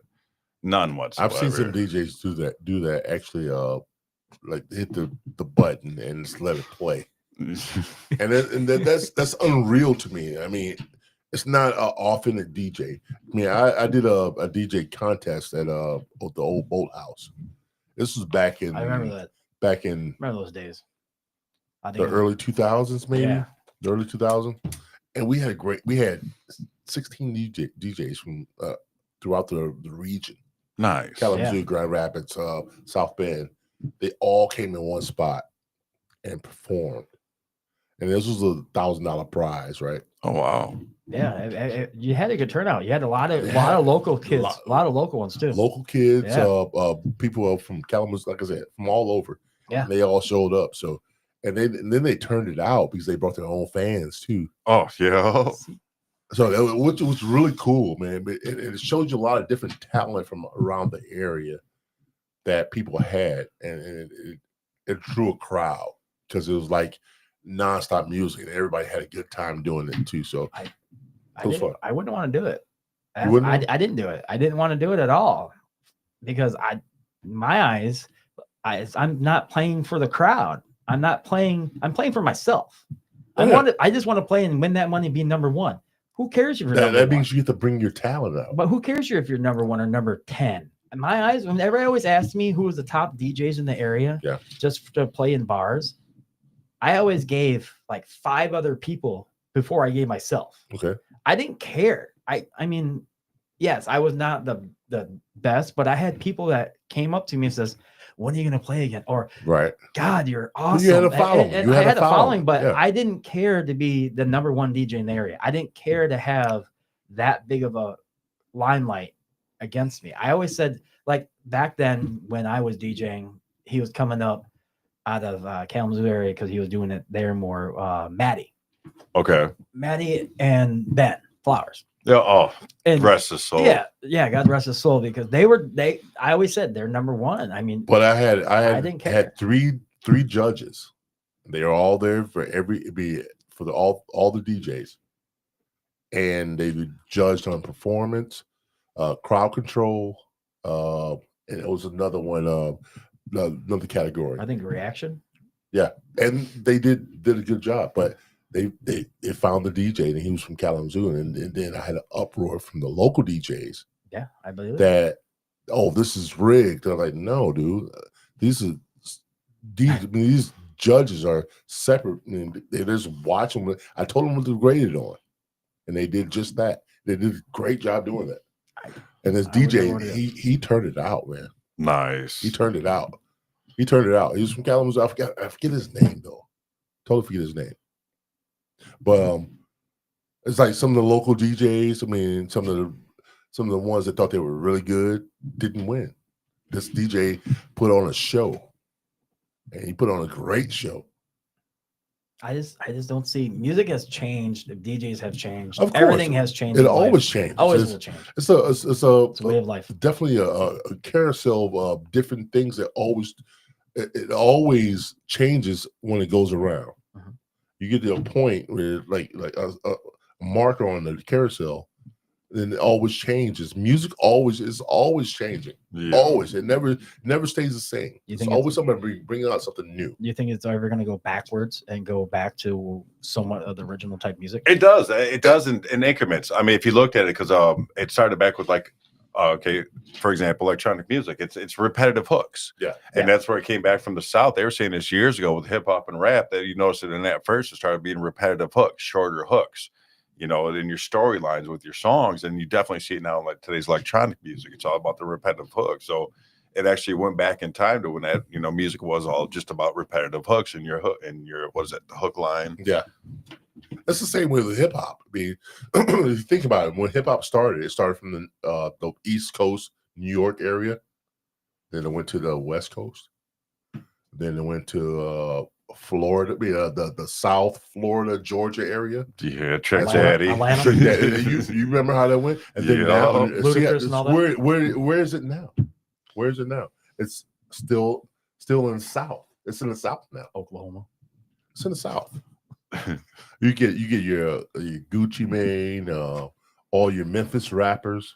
Yeah. Like Glorilla, which I think is horrible. Women rap is horrible. Sorry, God, ladies. I've never even heard that name before. Oh, dude. What's that one guy that just did? It's another mumble. She's not a mumble, but I think. What about the guy that played the Super Bowl? Kendrick Lamar. Yeah, he's West Coast. Man, I hear I don't know too much about that song, but I hear there's a lot of interpretation into that song. Yes, and I don't know if we want to get into that tonight, but we shouldn't because it's a lot of I don't know, two-sided, double-edged swords in that thing, that whole song where you like, okay, he said this, but what it really, does it really mean? Right. You know what I mean? It's just Anybody could think that though. oh yeah, but he went hard, and that's the thing right there. He went so hard on that people didn't pick up some of the stuff. They thought he was just talking about Drake, but it's like more layers to that. Oh yeah, there's definitely some subliminal messaging going in that 100%. Yes, and I picked it right off the bat when I heard. I was like, he said that, Yeah, and got away with it. It's hard to bite my tongue right now, but yeah, I'm gonna bite my tongue right now Well, too, man. he said it and he got away with it because a lot of people didn't know what the hell he was saying. Right, exactly, Right. exactly what we were saying. I mean, like you were saying earlier, it's all mumble. It's all like No, he's not mumble. No, he's not He's mumble. a lyricist. That dude's a lyricist. ish. Some of the songs he does it. No, it's not mumble. No, it's not mumble, dude. A lot It's of not people. No, I meant No, it's like, not mumble. the older crowd that does watch the Super Bowl, the older crowd that does like This Tom. dude writes his own. I know, lyrics. but like Tom and everything else doesn't care for that kind of performance on the Super Bowl. The older generation, my family, my parents didn't really care for the right, but because- nobody cares for the newer generation stuff. but Like they're we trying to don't. get the new generation into football. They're already into football. They really don't care who People still want to see like Mariah Carey and blah blah blah, or Michael Jackson do like which is dead, but I was to say, you know, he's dead, right? which is dead. But they want to see stuff like that. Yeah. You know what I mean? holograms. Bring back the hologram for No. Michael. No, it's just like Oh, singing. They don't want to see rap on. I want to see more singing. It's more showman now. It's more show. That Think about when everybody's concert now. Say for It's all instance, show. like Whitney Houston did the Super Bowl. She would dominate it, right? She has some great songs, right? Yeah. But if you throw like say for instance, like Lil Wayne or something on a Super Bowl, they're like, yeah, I was kind of shocked he wasn't there. I was shocked too by the whole thing because it's in New Orleans. Yep. It should have been all Southern rappers in that area. Yeah. Master P. Nah. You know what I mean? Just because it's in that area, in that region. And when you put it out in California, you put all the West Coast. They did it in the West Coast with Dre and Snoop, Who else was in that? Dre, Snoop, Eminem, yeah. 50 Cent. Oh yeah, I forgot about 50. Yeah. But then one Super Bowl they put Rihanna in it. She was pregnant. Oh, I remember. Oh, I that. do Yeah. remember that. Oh, Remember? wow. Gotcha. Remember they played all the great Yep. songs? Yeah. She's a great artist, And dude. she's still dancing and everything. Yeah, she was rubbing her belly doing this stuff right here. I'm like, what the hell? I didn't know she was pregnant. I really didn't know she was pregnant. I was kind of disappointed. I thought she did a good job. I think she did a good job, but yeah. But she shouldn't have did it when she was pregnant. Yeah. I just thought a question for music for both of you two. Go ahead. Kind of curious. For being country fans, what do you like? I already asked this question to him once before, to Wild Bill. How do you feel about having country as Post Malone, Beyonce, Do the Hootie blow? No, actually, I don't mind him. He actually Darius Rucker. Yeah, Darius Rucker. he does Yeah. pretty He good. does. Wagon wheel, wagon wheel. He does does pretty good. good. He does a but good how- job. He does a Since good you job. like music and you like country music, how do you feel like these people coming from the pop, rap, R&B, whatever, to country just to make more money? I don't mind it, but I think you got to get along before you go along. You know, you actually got to put your time in before you can actually be considered number one. So the whole thing with Beyonce, like, I don't think she deserved to be the whatever. Number one country. Yeah, Yeah, that, no, like not at all. that should Not at not all. have happened. No, she And- was. Yeah, Yeah, she's Seriously? won a number one in every single category Seriously? in country, R&B, Oh, I'm new to this. pop. This is new to me. She's won every single country. She's I give been her the credit number one for Billboard. giving it a shot. Right. Number She's one. from Texas, right? She grew up country Yeah. in her life, right? But is she a country singer? No. Maybe no. not. Maybe not. I mean, she could do it, but She has the voice for it. She I can transition to it, but But how do you don't really give her feel all about the roses right then and there when she does one album for country. You just let her progress. If she wants to Exactly. follow it throughout, maybe do 2 or 3 more albums, then you decide to give her. yeah, she drops one song and gets number But one. how I'm do you like, feel? yeah. Now, how do you really feel how these people coming over to going into the country to just to make money? like I said, if if you take your time and you do it right and you give respect to the people that have been there from day one and putting their whole time, their whole blood, sweat, and tears into it, you earn that right to be number one. It shouldn't just happen overnight because you're a mega celebrity in one genre. You shouldn't be able to go to another genre and automatically take it over because you're a mega celebrity. Right. Because if she was never a mega celebrity in the other genres, she would have been number one right away. And if she just started out country, it wouldn't have happened. There's no way. It's the same with Taylor Swift. She went from a country to pop. Yeah, exactly. She was number one. Number one in the country. She was dominating country. No, I meant in pop, she went to number one too, just like Beyonce. Exactly. It's just the entertainment industry altogether. There's a lot of shenanigans going on. It's the movie industry, music industry. Yeah. There's a lot of stuff behind the scenes that we're not seeing, and it's dark. And that's one of the things that scares me about this industry is, and I was actually just talking to a friend about this the other day, about if I do make it big, and when I do make it big, I mean, what's my biggest fear? And my biggest fear is I don't want to change me. You know, I want to stay humble, and I want to be able to enjoy it and look forward to every show. If I ever get to the point where I'm dreading playing this show, or I might get cocky or conceited, I don't want to be. I don't want to be big. Let me stay small. Pants on. Right. Yeah. You don't want to be. I don't want this industry to change. You don't want to be person. like an Aaron Lewis. Yes. Aaron Lewis was a good old boy, country boy, and he was doing all those things. Then became Stain. Stain was a big name, but they changed the way he wanted to do music. And so I see what you're saying. You don't want them to change for who you are or put a mouse head on you. Right. And change just my love for it. You know, that will change your love for it. Exactly. I don't want to lose my passion for it. But would you do it just for the money? No, because it's never been about the money. These promoters, a lot of these people that book me, and you know, when it comes to getting booked for a gig, there's steps that go into it. You know, you got your talking about pricing, venue, who else is playing, and stuff like that, and you have a set price that you tell them, but then there's always negotiations. So and I always tell them it's never about the money. I just love playing in general. Basically, I love playing. Yeah. And I don't want to get away from that. Yes, it'd be great to be able to be financially stable, not worry about your bills. That'd be awesome. But it's not about the money with me. Yeah. I mean, I just want to play.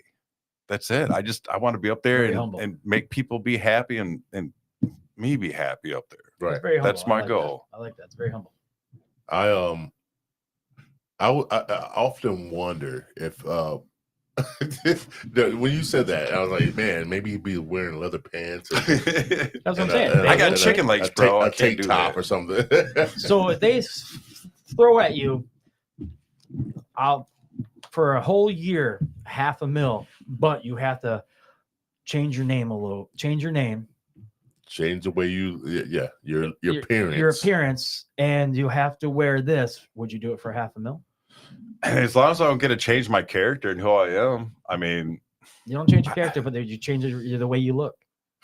I mean, it depends. Am I going to go out there looking like Freddie Mercury? I mean, what's going to happen to me? You change the color of your hair. You change the color of your hair. You got to wear different things. You wear, like he said, maybe leather pants and a sequenced tank top or something.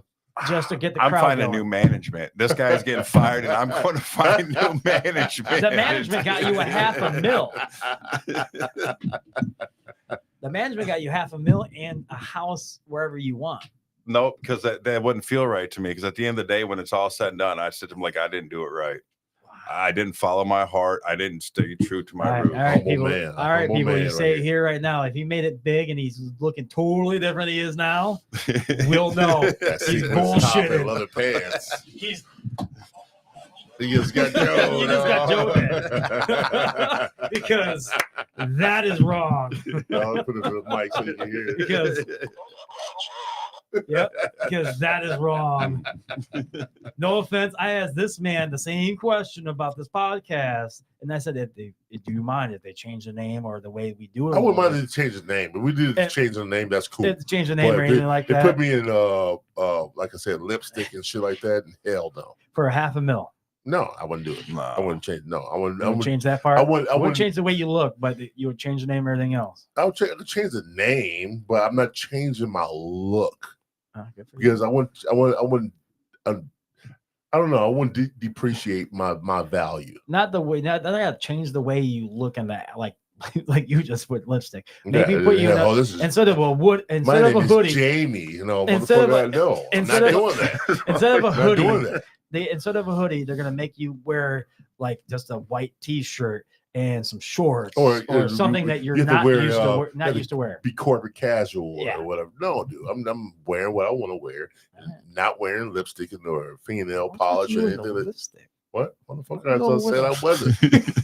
What's really going with a I'm lipstick? standing Why- 10 toes on that. So this just took a weird turn. No, what are you putting lipstick? No, see the questions he asked. I'm gonna give you an answer. I know. I'm not I see doing some that. popcorn over here. Listen, I know. I'm not doing that. I'm not changing my appearance. I'm not changing the way I go about things. I'm doing it my way.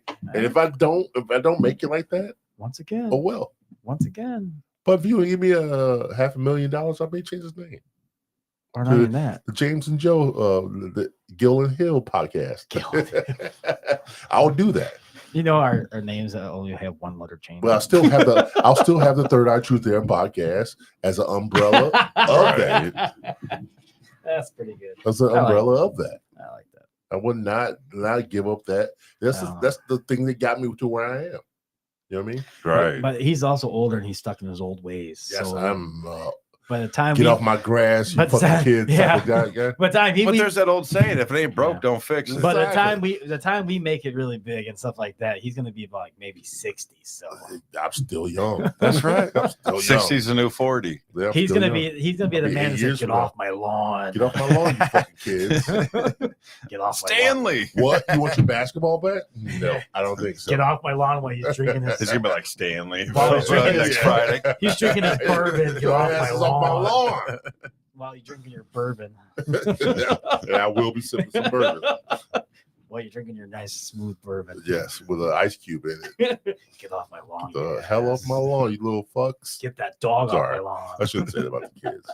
You little son of guns. You're gonna be like the guy next door on Friday. Stop making your dog shit in my yard. Hell yeah, that's me, an old cranky ass man. Driving a Corvette. No, I won't be cranky, dude. You won't be cranky. I don't think you'll be cranky. I'll be a fun old man. I'll give cucumbers out to trick or treaters. That's weird. I'll give out little bottles of vodka. Here you go, There kid. you Start go. young. Tell I your can hand mama- out my mix tell your CDs. mama I said There you hi.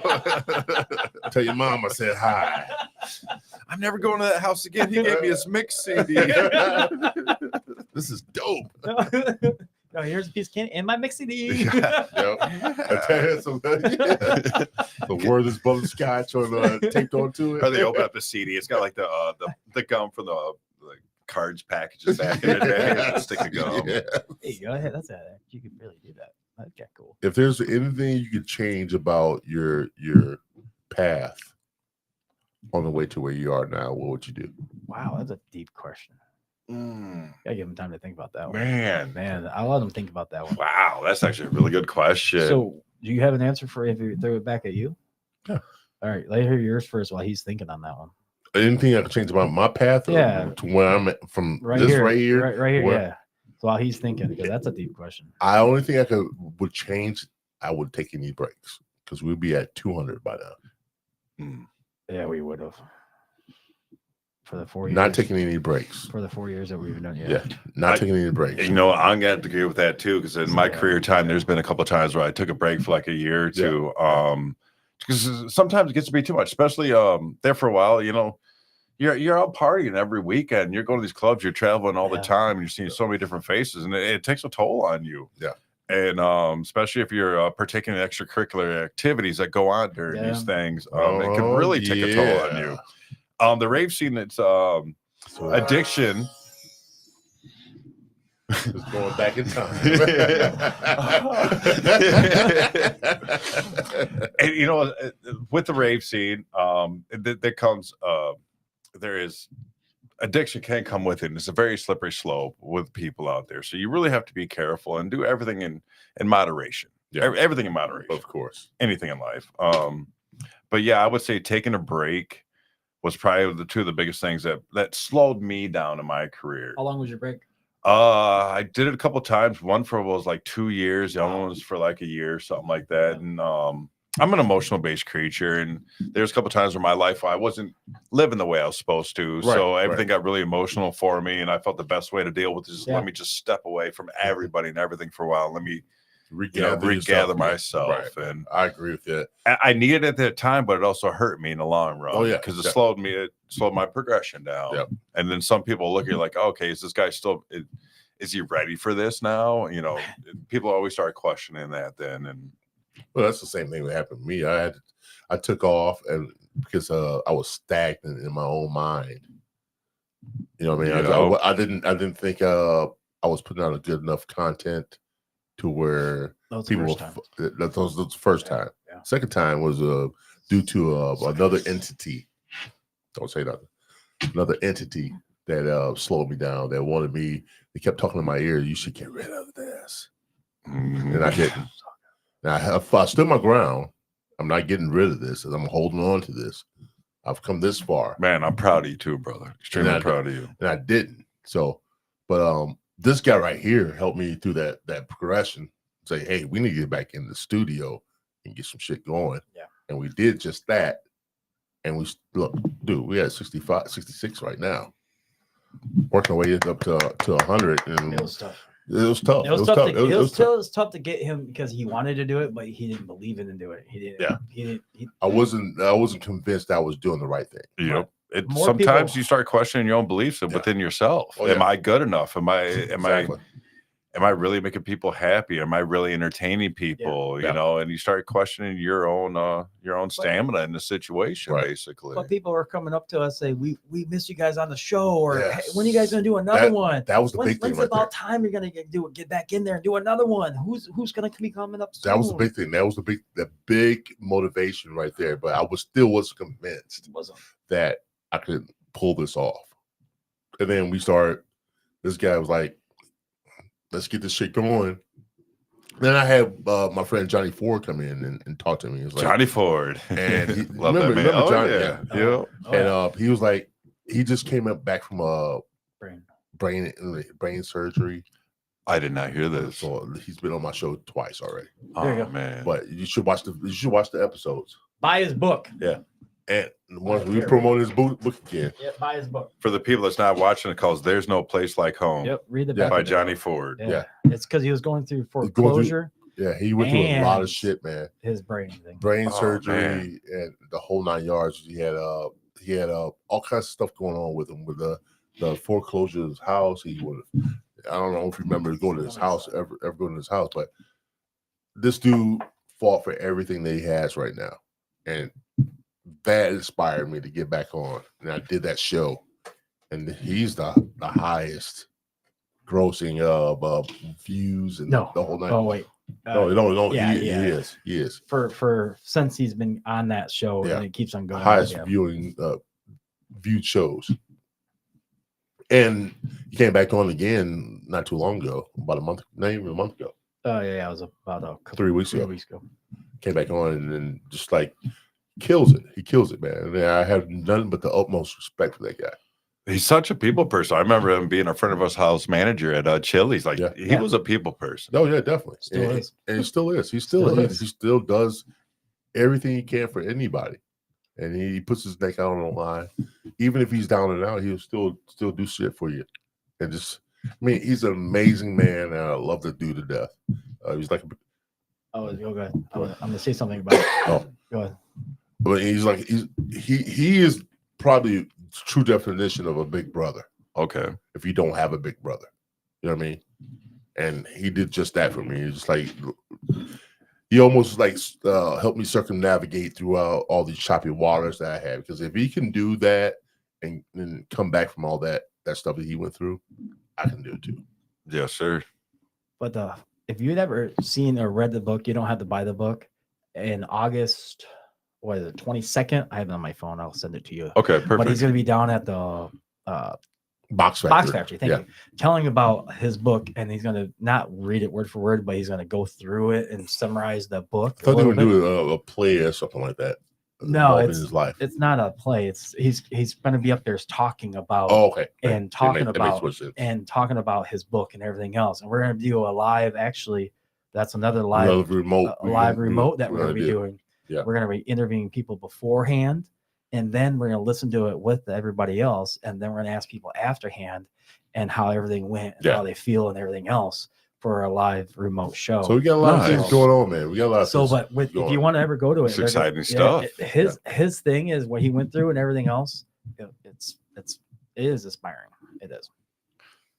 Very nice. Yeah, I remember him, gentle soul, such a gentle soul. Man, he's a good guy, man. Don't piss him off though. I've seen him. I seen him throwing people out. I seen him be That's pissed. the old bouncer, Johnny. Yeah, I seen him be pissed, man, and bouncing people out. No, dude, like I said, he's a very kind-hearted person and very generous person too. Even if it doesn't have anything, he still help you out. I mean, even if it's just words of wisdom or it's like motivation, he does that. He'll do that for you any day, every day. People like that are rare. Yeah, you don't get that much.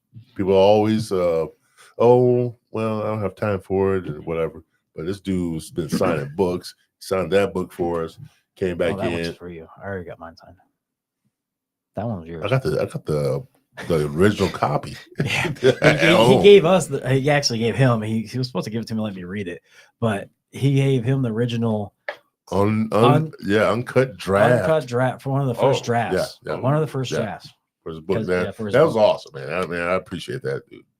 Yeah, because he said he had it on the computer, but here you can have this. And that's the thing. That's the thing. We do this for the community. This whole thing, this whole podcast is like for the area. We try to bring people in all over. We brought you in, man. You've been in this area for a long time. Man, yo. He said we do it for everyone. We brought you in. Yeah, no, the dude. I know. I was like, But, damn, we even brought you in. We was the cricket, but like how you just said, we bring everybody community. We brought you in. Hey, way to stroke my ego. No. What I'm saying is, dude, we brought you. You were like one of my top in my second interviews.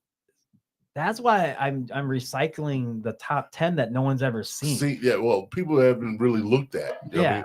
And you, it was Cloud9 back in. This is one of my first ones. When he said, I mean, when I do the booking and everything. I remember that day too. Man. We sit outside. Yeah, took a picture. And then that was, dude, that's the first live. One of the first live. One of the couples, yeah. One of the couples that you've done that was a live. I remember it was really the beginning of your start. Yeah, real early. Real new. And it was like early. It was still light out.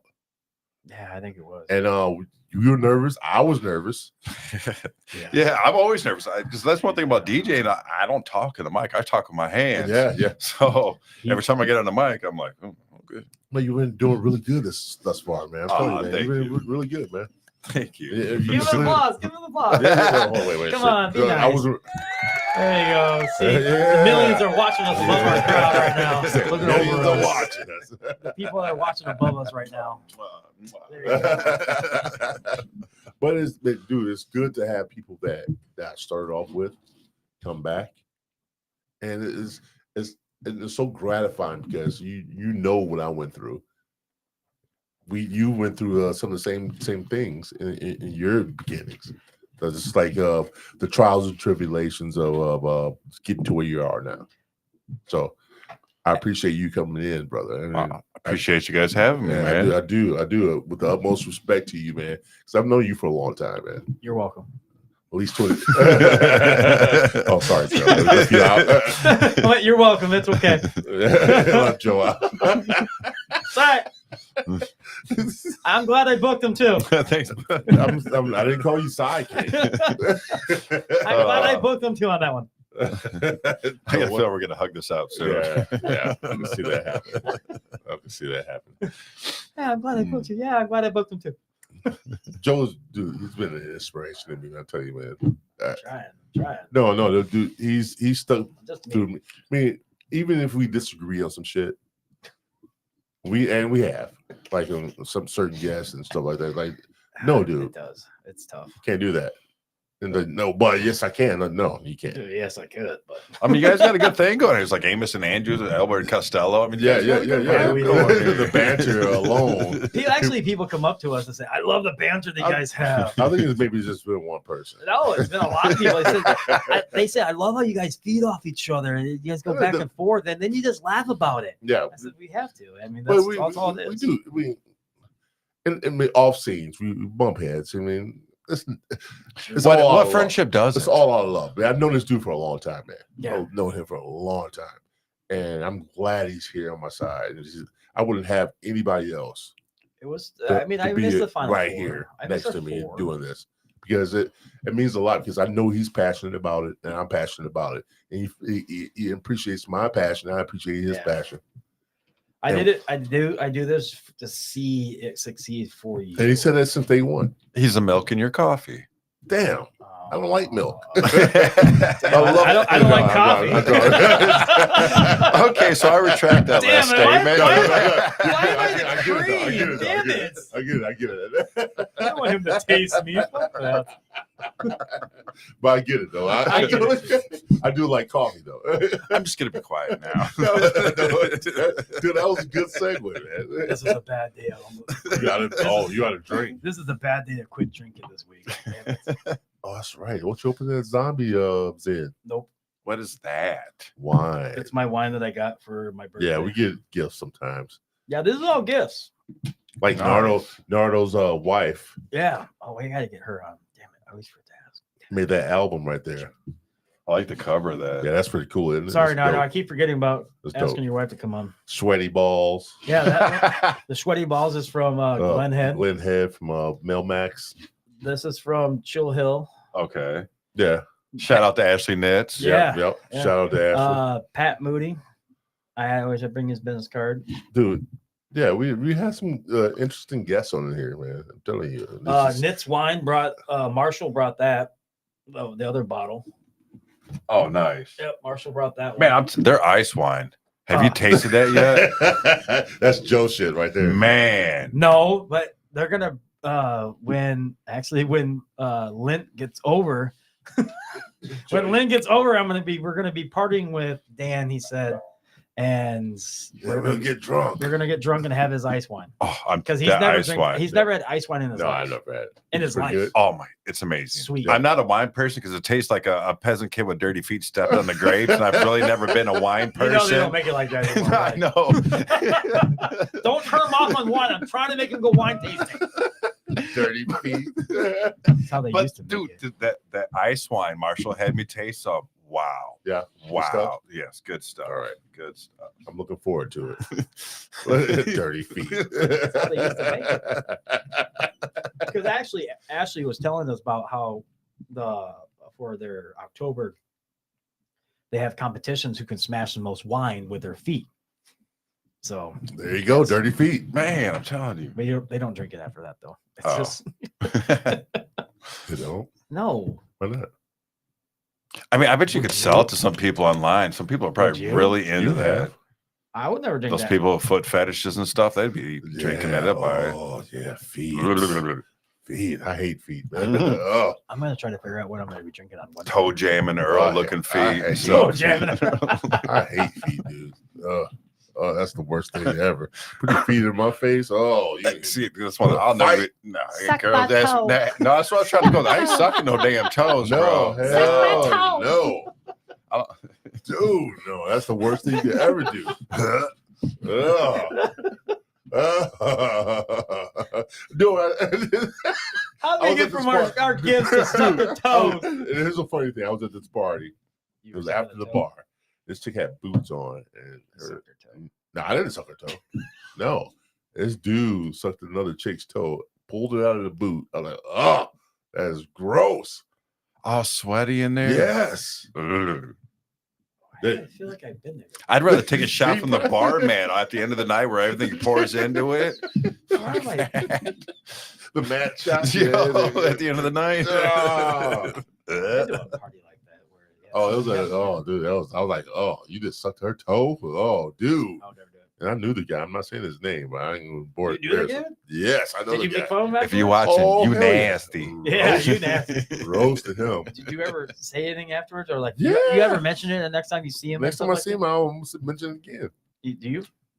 No, I don't see him that much. Or do you? Or next time you see him and he comes in and makes a drink, you say, "Yeah, this is for your Toe jam. toe." You got to make a special drink named after Toe him. jam. Yeah. There has to be a drink out there called that. Toe jam? Yeah. It probably is. I wouldn't doubt it. Hey, Kate. Oh, damn. We don't have Kate to look that up. Oh man. Yeah. Yeah. Hey, if anybody's looking for a job, They might look for a camera job. camera job. We don't pay much. Actually, we don't pay pay at shit. all. We pay in hugs here. Yes. The funny thing is, if you get paid, there's something wrong with my gig right now. Yeah. Me I don't too. get paid. Me too. Just trying to renegotiate that damn contract. I was We thinking just that. need help with the cameras. Yeah, Guys. That's we- all. If you guys got We- anybody that want to help out, please let us know. Third Eye Truth There Podcast.com. Hit me up. Yeah, or if you have my messenger, Or yeah, go right ahead.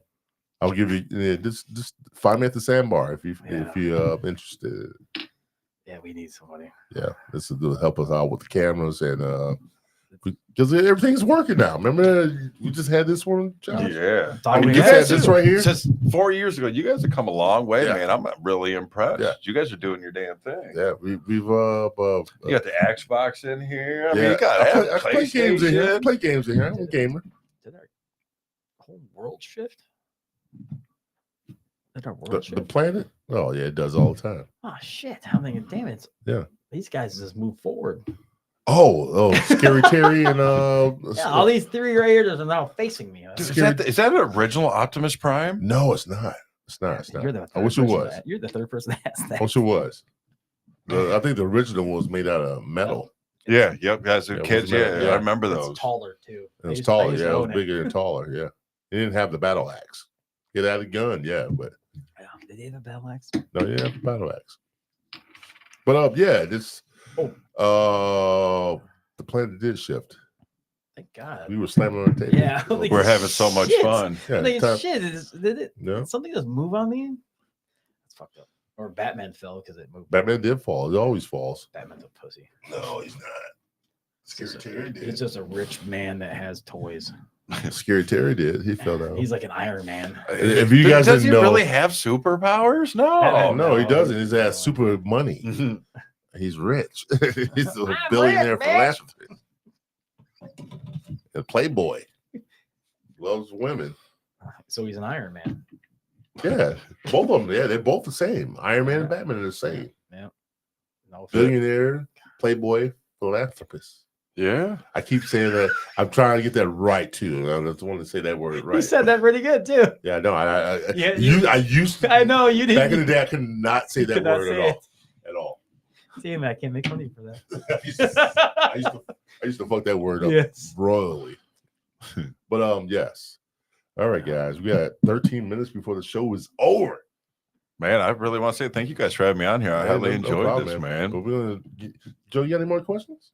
Me? Yeah. Always. Go ahead. Shoot.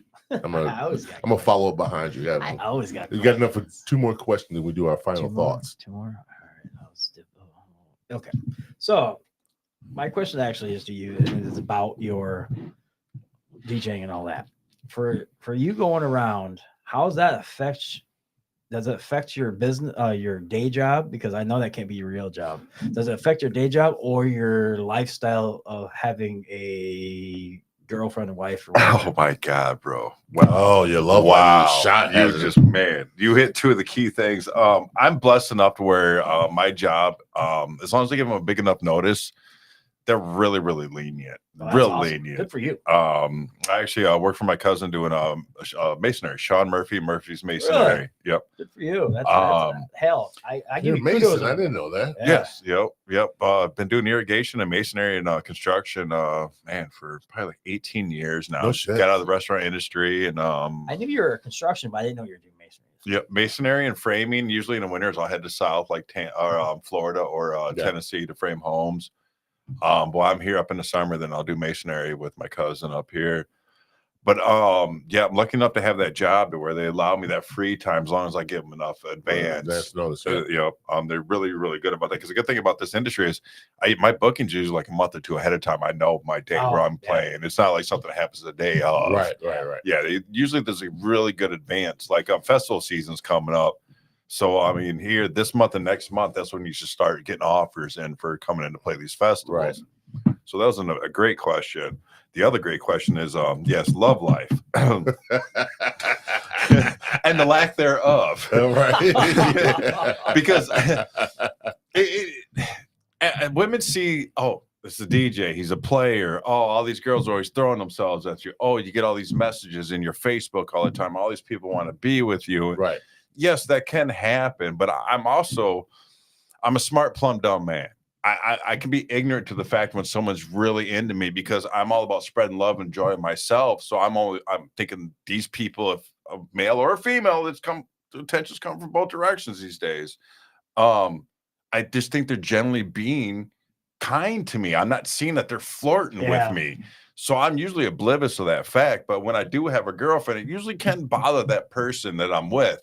Even though I'm utmost respectful and doing what I'm supposed to, they still get it in their head like, hey, this man's out there doing this because he's in this scene, which, ladies, this isn't true. No, it's not. It's not true. You got some DJs out there, they're all about getting booty. Again, it's never been about the money or ass for me. It's plainly about the music. So if I can find a rave bay, I'm taking applications in. Oh, starting this month. Oh, wow, look at that. He's single and ready to mingle. He's single and ready to mingle. There's good girls out there that handle it. It just got to find the right one. That was a great question. So actually, here's another backup question with that being said, because that was the question I was going to ask. The first one you just asked. Oh, okay. Yeah. Hey, two great minds think alike. Yep. So going with that sound effects.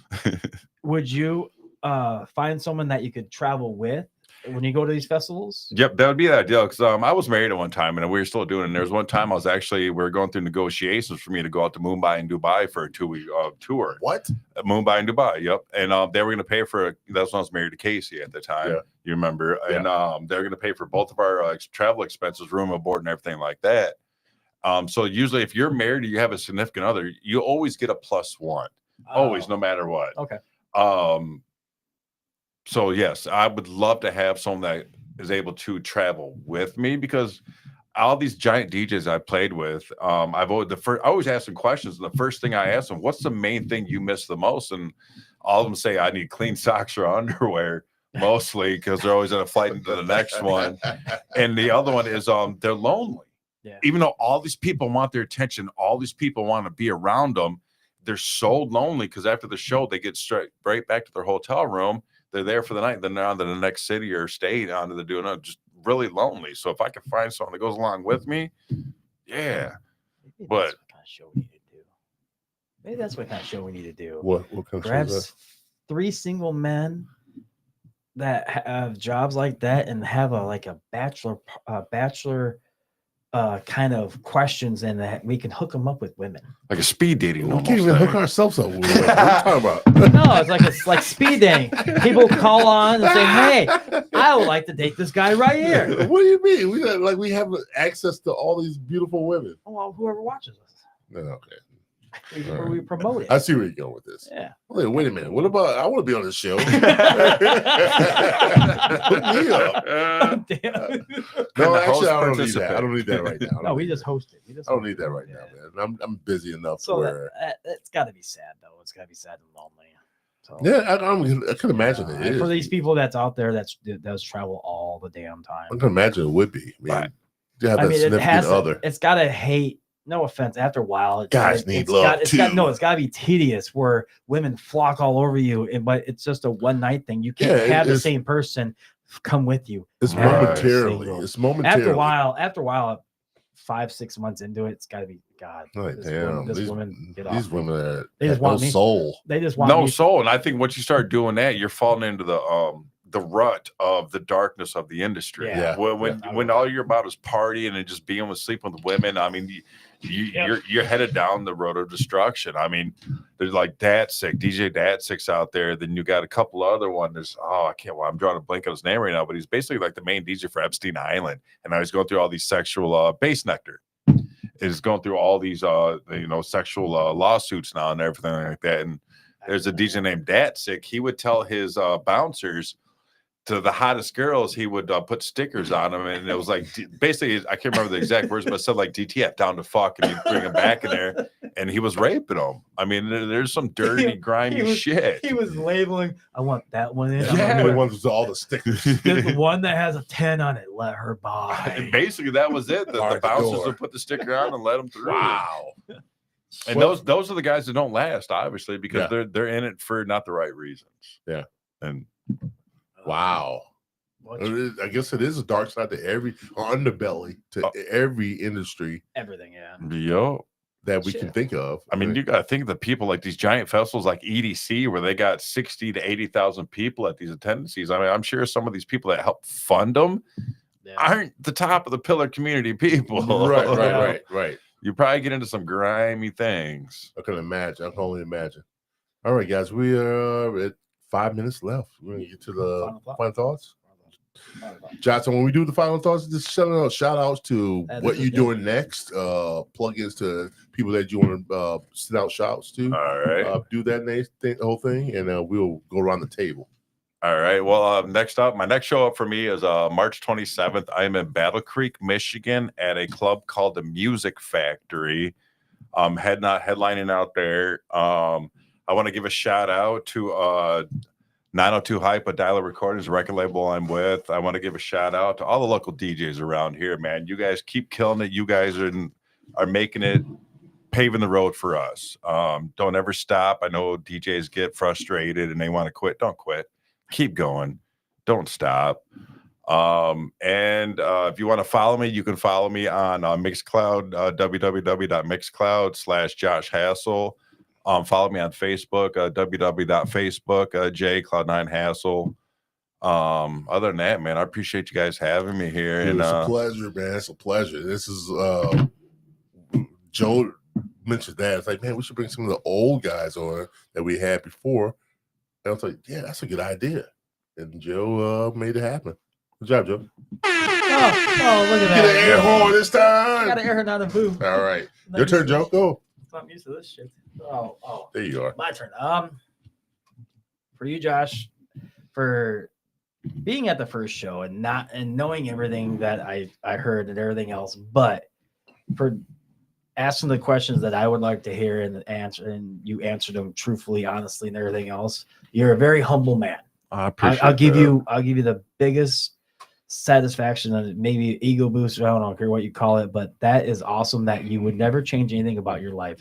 You would love to have everything that you are now, keep it for not anything, for a price of money, for nothing. That is awesome. You play for the heart of the music that I really didn't know you really did. And that is awesome. You totally changed my outlook of how you were DJing in my eyes. Thank you for that. Oh, thank you. I mean, because I knew you when you're DJing and everything else, and growing up, listening to your music and everything else when I wasn't working. And you're a phenomenal DJ, and I give you the biggest credit because that is still, I still think till this day, tough to do with the beat behind it and playing the music that goes with it. For that, I hope you keep on rocking and you succeed to your dreams and your dreams come true. Thank you, my man. I love you, brother. Man. Joe, you just hit that nail on the head. All right. Josh, man, dude, I've known you for a minute, man, at least 25 years. It's been a long time. A while. It's been a long time. Dude, I've seen you come from this to this. And the roof, you don't have a roof right now. The sky's the limit. Keep doing what you're doing, man. I mean, I love that you found your niche in life. Your niche in life is making people happy, spreading love, like you said. I wish you the best of luck in all things that you do, man. I know you have great intention to have a promising future, even at later on in life. Yeah, I mean, some of the biggest DJs are in their 60s and 70s. Yeah. You 47? Tomorrow. 47? Birthday tomorrow, guys. Wish him a happy birthday. Yeah. And dude, I mean, look, man. I can't even put it into words right now that you've become something I never thought that you would ever do. And that's nothing but compliments to you. I know that means a lot, brother. You see me at my worst, you see me at my best. Yeah. And you do a lot for you. I mean, you're a great dad, great grandfather, and keep doing what you're doing, man. And shit, I could see you in another 5 years doing even better than this. Hopefully, next time you guys have me on here, I've already been on. It won't be another 4 years. I promise you that, brother. It won't be another 4 years. I'll tell you that. But thank you for coming on. Hey guys, this is the episode 66. No, 66. I'm sorry. I said that wrong. 66. We're moving right along, guys. Keep following us. And like I said, if you're watching on YouTube, please hit the like and subscribe. Comment if you want. And hit the bell notification too, guys, because that's the most important for us right now as a growing channel. We want to grow, give you more content every week, 2 shows a week. One person, $199. Oh, $199. Oh shit! Keep moving, guys. We're gonna get this 200 before we know it. Yeah. We got another show Wednesday, guys. Mike Sleep. We're gonna talk about politics. Oh god, I can't wait. I love it. All right, guys. This is Third Eye Truth Theorem podcast for the episode 66. We're gonna be signing off. I am James Gill, your host. Joe Hill, the co-host, and our guest, Josh Hasel. Plur, everybody. Love y'all. We love you guys. Thank you for joining us. We'll see you next time. All right.